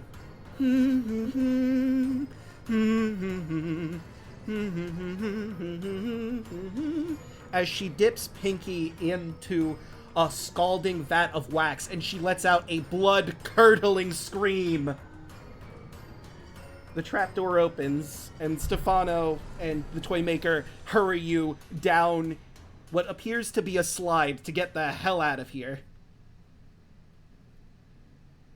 As Red just kind of instinctively turns back for a split second, hearing Pinky scream, and then just snapping back, just throws Snack first on the slide and then jumps right after him.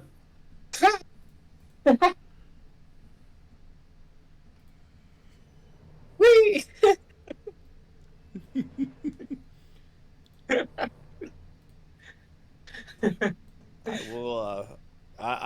I will, Watcher's hands will grace his holy symbol, and eyes closed, he'll go through the slide. So,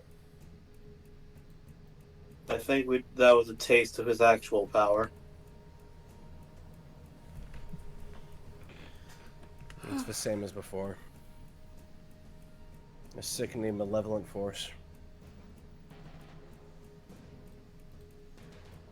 Could I feel, when he was doing his magic, anything that felt even vaguely familiar like Titania's? No. You would expect to feel even a touch of the Fae, but that was nothing but whatever he got his other power that he's married to Tanya's crown. Maybe it was just because he was in a rage and he just used all of the force of his other power. Or maybe that's just his primary force, that cold, unfeeling power that he has grabbed from. Could any of us try to Arcana check to see if we would know what it is? Sure, I'll let you do that. I might have a glean. Soft 20. For the Arcana 3. No. So, well, with a 20, one, you know that spell was Hideous Laughter.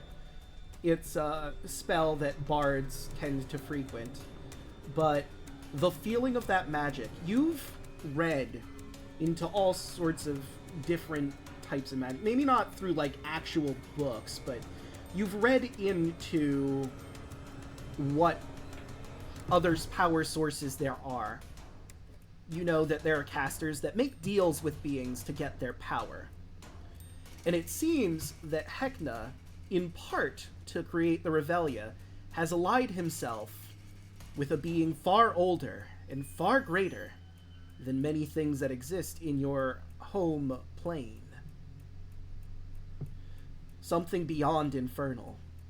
Beyond the heavenly. Beyond the fate courts themselves.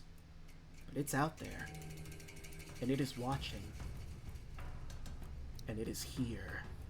In the Revelia with you. Through Heckna. Above game, would Lilith know what a warlock is based on that?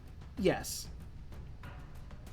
Lilith grunts and just says to everybody who's going through this tunnel, I know that magic anywhere. Warlock. And whatever he's bonded to, it's nothing from a plane we know of. It's not from the Hells or the Fae. Something older.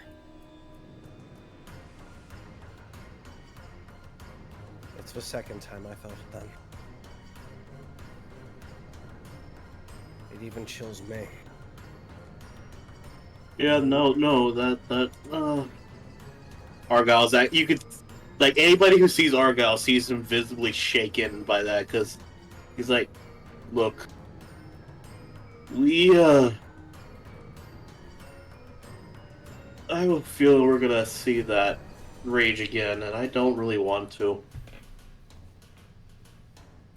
I've known people who are bonded with fiends, demons and devils alike, and it's almost always for a underlying purpose. Most of the time they're just pawns for what the fiends want from the material plane, but I'm hoping it's not the case here, but it feels like it. Can Argyle look at Matthew and see what he's like, how he looks? Oh, he's terrified. He hasn't said anything. He's gonna look at him. You saw that, right? That we didn't want to see that either, right? I'm just making sure that he knows this. No, that... I mean, she attacked Heckna directly. You should expect punishment for attacking the man. He'd probably tell you the same. That's what happens when you cross him. I think this is beyond the purview of what Sean informed us. Yes. And in my village, there was an old saying, don't bite the hand that feeds you, because it'll bite back twice as hard. If it doesn't take your head off first. Ezra just kind of chuckles. He's trying his best to, maintain composure, but it's just kind of devolving into a concerning, just doing his best to cope, trying to maintain that smile. Red. Even though he's straining to, this is fine. Everything will be fine. Argyle, again in Draconic. How the fuck are we supposed to fight that? By playing the game. No, like, he's saying in Draconic, so you wouldn't have understood him. Mm. Fire. This is serious. Did you not feel that power? Did you not comprehend how freaking terrifying he was just by looking at us? Like, he's just evolved into speaking like in pure Draconic. He is that scared. He doesn't even care that he's not speaking in common. Question: is Stack still? Is he breaking out of the hideous laughter at this point? It is concentration up to a minute. You've walked and you found your way to a slide. I'm going to change you to a different map, but it's a steep slide with Heckna's face painted around it, and the slide is opening is his open mouth down the slide, and y'all take your time sliding down the slide because you don't really have much of a choice. It's either that or go back, and I don't think any of you want any part of that nonsense. Oh No. hell no! Above game on. Not yet. Like if it was that one meme thing, I think we'd all take D4 scare damage. Yeah. You would. You slide down, and after sliding down, that's when Snack's laughter finally dies. And you find yourself, oddly enough... I gotta change the music. You find yourself in a casino. Which is pretty jarring after what has just happened to all of you. The Toymaker and Stefano rush you out, though. It's not time for gambling and games. It's time to get out of here, take a deep breath, and catch your bearings. Just basically what Ian Stefano says, basically. Okay, I know that it's probably not going to be this, but above game, I'd like to think Casino Night Zone's theme is playing. Jesus. And of course, the trapdoor that y'all slid out of closes behind you and seems to lock. Let's get you out of here. There's a lot for you to go through. I don't have time really to inform you of everything, considering where we are and the like. Oh, this is... Oh. Red, just keep your head down. I'll look at Stefano quickly, with haste, alacrity, and keep to it. Right. Red, we must stick to the game. Right, the game, of course. And, yeah, surely. Lady. He's not that strong. You know, Can't be. If you look, this is the lady behind the counter. That is staring directly at her. She's just tending to the people here. Giving Woman! them drinks. Woman! Okay. It is very, very bright in here. That was peaky just enough to make it work even better. Yeah. But, like I said, it's very bright in here, and you see things that you've never seen before in your life. You're a bit blindsided at the moment. Maybe you'll come back here later and try and suss out what's going on here, but there's, like, machines that are producing light, and they have arms on them. The bar itself is glowing. That's very wild, but we don't have time for that. We get out, and let me show you where you find yourselves. Congratulations are in order, though that was a bit traumatic experience. You found yourselves in the Dysmadium.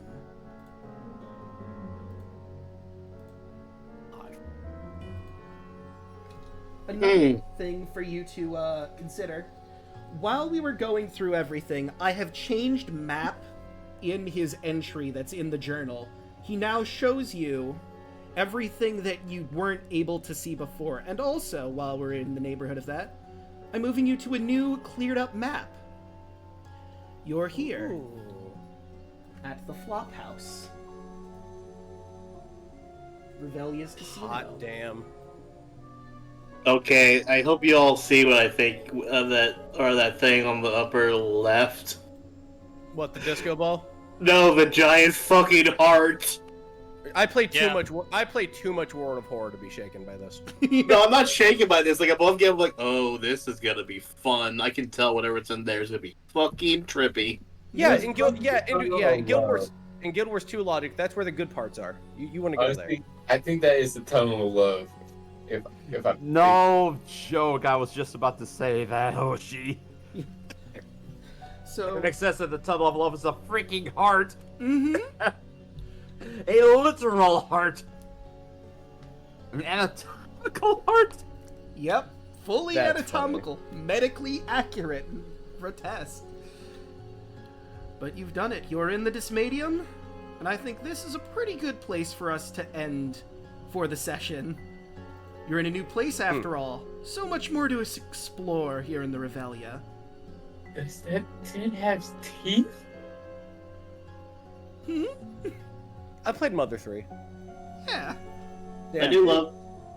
I will say, like above game, this was a good one. Like relatively short, but I think that in character, like everyone must be way too scared to realize what's going on. Yeah, Yeah. that's why I'm cutting it here. This seems like a great place to stop, even though it is a little early. Yeah. That castle, Honestly. you don't know. You know, just a light bit of trauma, some fun. I mean, I was gonna say repeat offender with Pinky getting turned into a candle guard. I Candelabra. was gonna say, would we be able to rest before the campaign ended, or are we on our way to go ahead and get some rest So, to really lock in that level up or whatnot? But I'd Yeah, actually like- rest. yeah, I mean, Let's Revelia's a big place. Oh, that would take. Oh, that's the only place. Okay, so we're right here. Okay, I mean, you understandable. could, like, try to find a nice isolated corner if you really wanted to take a rest. Actually, I would like to go ahead and try something like this. Hold on, I'll pull it off on them because on what Watcher is seeing and the second display of that power, he's going to go into kind of a courtly instinct. We're going to go ahead and find some place to lay low.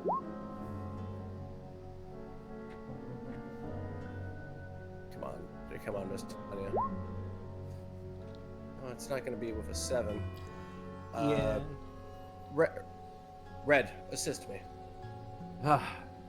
Sure. Yeah.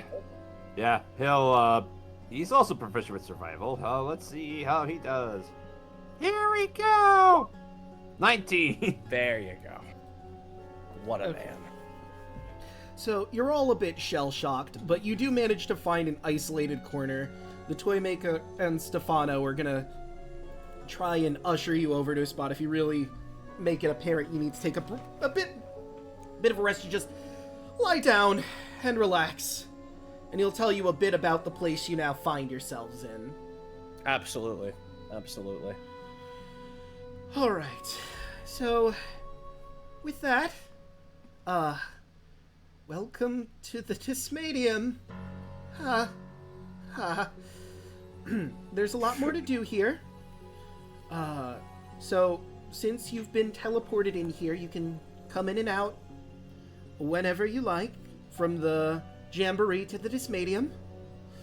Heckna teleported to one of his lieutenants. It's an ability that he has if he's in danger. Because you were brought there, you can enter the laboratory that's in his funhouse, which is his main base of operations, but you can't quite get into the funhouse yet, because he hasn't properly invited you there. So, you said when he was afraid. Well, when he was in danger. I don't know if he was afraid. Danger. That's what I meant to say. Sorry, etiquette. So when he was in danger, so that means Pinky genuinely threatened. Yes. We can't talk too much about this. He looks around. There doesn't seem to be any posters nearby. We can't talk about this too much right now, but there are items course. that we would like you to help us find. Come back to the Lost and Found. We'll let Locke know what's happened, and we'll get started on trying to pick up the pieces, as it were. No trouble. Act low and act natural. But if I may suggest one thing, could you, in the most discreet way you possibly could, Stefano or yourself otherwise, just point an arm toward where the Tunnel of Love is? He points over. Oh, hold on, I didn't have my ping on. Over this way. You still have map view, so if you want to open him for them to give you an idea on where the Tunnel of Love is, they can point out directly that it is the anatomically correct heart on the map is the Tunnel of Love. Man, somebody needs to hand Stefano the phone because I fucking called it along with Snack. So, that is an important point. Were you addressing this directly to Stefano or to the Toymaker? Because keep in mind, Stefano is translating for the Toymaker, but if you are directly talking to Stefano, he might redirect you, as it were. No, I was talking to the Toymaker. All right. So, yep. Of course. Be safe. We will be fine. And you as well. If you want to travel quickly, there is transportation here in this particular part of the Revelia, but it's a 5-ticket cost per journey. To get from Of course. here to the to the hotel, or whatever it's called. Yes. So, Good. above game. So all of these vehicles are automated. Like I said, 5 tickets per journey. Unless you want to like split up your destinations, then you know it would confuse the vehicle in question. If you're like, I want to go this way, but I want to go that way. The vehicles, there are 3 different types. There's the clown cars, which are tiny cars that whiz around at high speed. Despite their cramped size, they can hold up to 8 medium-sized creatures. You have no idea how much I've always wanted to be in one of those. Literal clown cars, I love it. And they are, however, a dangerous method of travel, they would inform you. On each trip, there's a, again, above game, 25% chance that you'll crash into another clown car. When it crashes, you have to make a con save or take damage. It's a whole thing. It's a whole to do. There's the Booperounds, which are small red orbs with wheels. These vehicles can accommodate 2 medium-sized creatures sitting side by side. Booperounds are plentiful in the Revelia. They have an armor class 14, 25 HP, and a damage threshold of 5. They move around 75 feet per round. And last, but certainly not least, are the Big Honkers. They're shaped like large bicycle horns, with a circular area that can seat up to 4 medium-sized creatures or 2 large-sized creatures in rows of 2, with the passengers facing each other. Big honkers are rare and often occupied by... Well, I won't read that part, but they seem to be a favorite of some of the clowns. I see.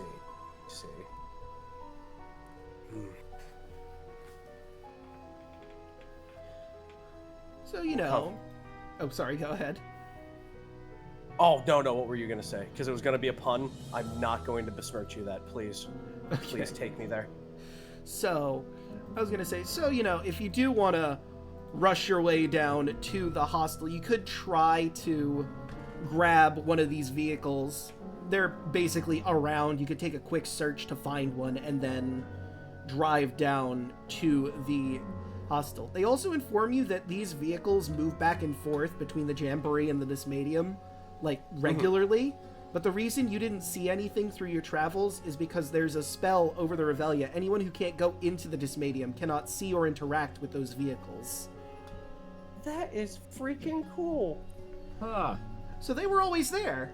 You just had no way of knowing they were there. The clown's thin. Thin clown veil. The thin clown veil. Can we find one of these vehicles as fast as possible? I want to cuddle with Stringbean. Like y'all hear, like, I just want to cuddle with this snake friend I made. I don't want to be here. Like, he's on the verge of tears. Your morale cannot be that shattered so easily. You're so... Look, I know power when I see it. That's it.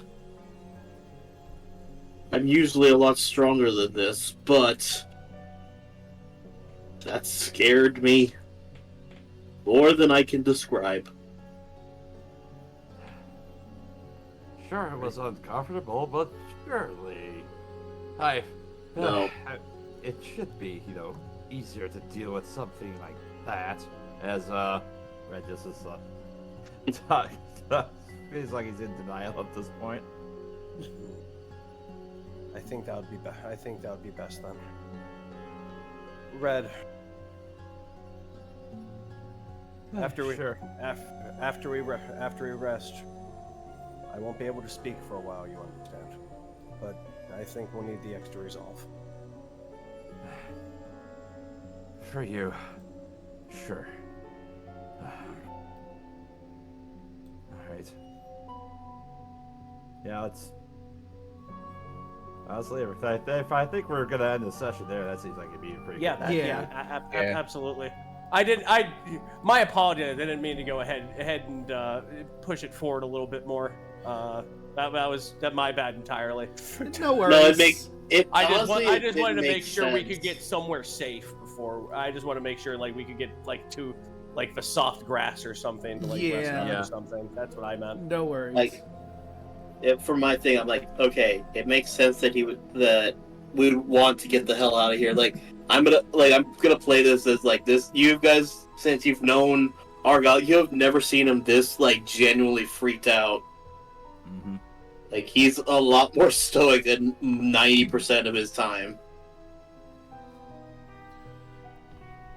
All right then. That just was calm. Great session, but let's go around the horn here. Hoshi, how did you like tonight's session and the horrors within? Oh, I enjoyed tonight's session, especially with the tickets. But with Snack's mentality right now, wanting to kill Heckna, he's not afraid of him. He just wants to kill him more. The broccoli man. That's why yes. The power of the broccoli has taken the fear away from him, from Snack. He's emboldened by broccoli. Snack is filled with rage and murder in his eyes to kill him. He doesn't care if he's strong. All right. Daluna, what do you... I also want to see if anybody can find out what the reference Snack is based off of. It is from an anime. Beats me. It beats me. I don't know the anime. I don't listen to hip hop. Yeah, I haven't quite figured it out myself. So, before you go to me, Hoshi, where can they find you? Oh, you can find me here on Thursdays for D&D in the Thalia campaign. And also you can find me on Twitter at my fart. Oh, yeah, I had a long day. No, I get you. No worries. Words. But yeah. They are quite challenging. But, Daluna, where can they find you? You can find me on Twitter at Daluna1338. You can find me on Twitch and YouTube at Daluna13. Tomorrow around, for those of you in the Eastern, around 10 Central, or 10 Eastern, about 8 Central Time, or 9 Central Time, I'm going to be trying out Street Fighter 6. I got the demo off of Steam. Everything I've seen about this game says I'm going to like it, because it kind of reminds me of 4 a little bit, so I'm hoping that it's good. And aside from that, Mondays, well, every Monday I'm not working. Me and Draco will be going back on our Locke. I feel sort of bad about what happened last night. Anubis did not live up to his reputation because he did not kill two of the legendaries that we found. But it's okay. John Wick took the mantle, or took lead on that. That'll make more sense if you actually watch the VOD. So go ahead and do that. Absolutely. And, Choco, where can they find you? They find me on Twitter at ChocoSeltme101. You can find me on Tuesdays here playing Lilith, and you can find me earlier on Tuesdays for the moment playing Marika Heyman on Power Rangers Cyber Strike over on twitch.tv/Twitch person. The schedule might be changing here at some point. We're not entirely sure yet.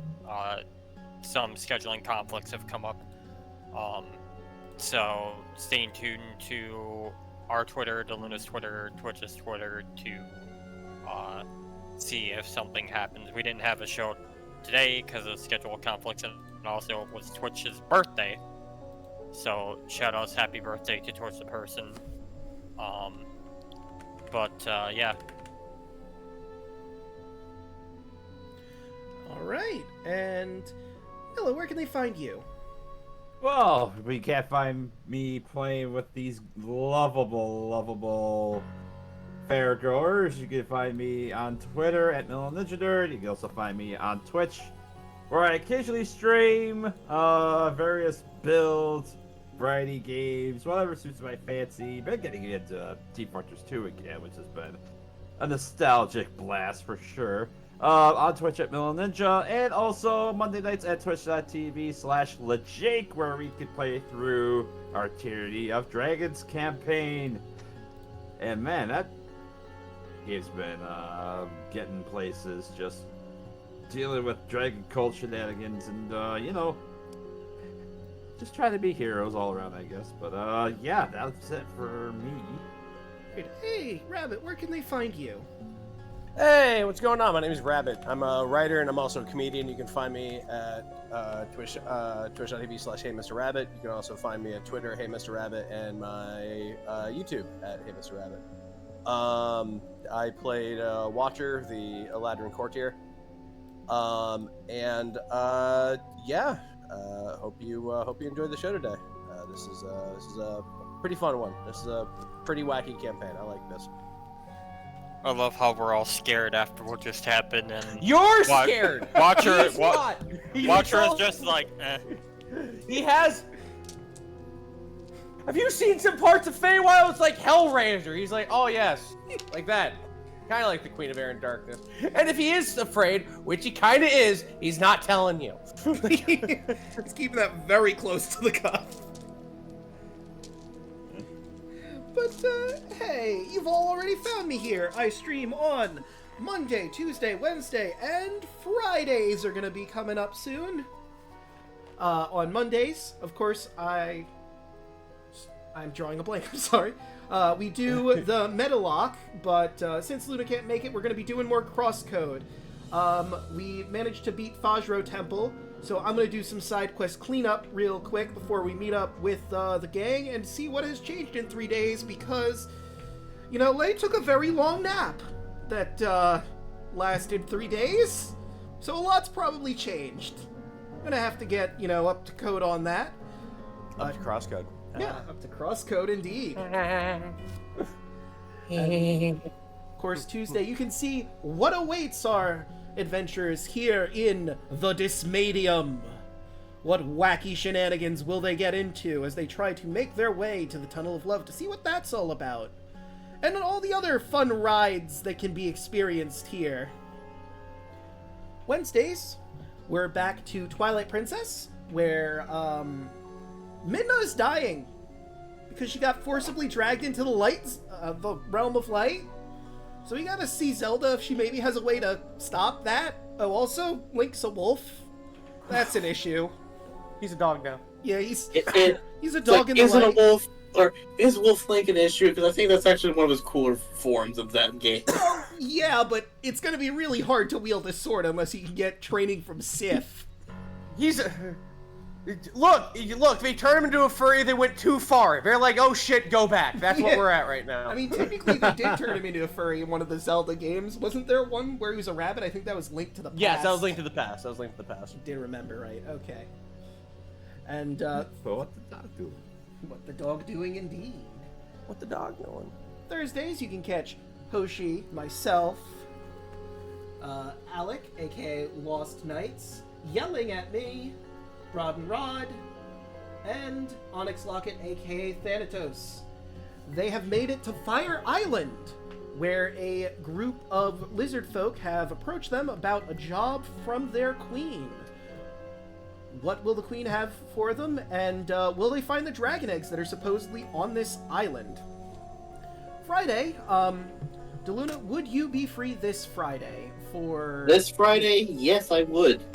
Okay, then I see no reason why we can't hop right back into Kingdom Hearts. I believe we left off on the Land of Dragons. So I can't remember if we just got to that one, or we're about to get to that, or get to end that one. No, I remember. We went through the mission and we stopped right in front of it. So we're literally starting right at the beginning of the Land of Dragons and Mulan's world. So that's going to be pretty fun. But with all of that said and done, I think we should find someone to raid. Before that happens, Draco, what's on the 29th? You're absolutely right. I can't believe I forgot, but at the end of the month on the 29th is my birthday. We're going to be playing all sorts Happy of birthday. party games. Thank you. Of course, we're going to have anyone who's free to be playing... Oh, whoops, I accidentally clicked on the map and moved it.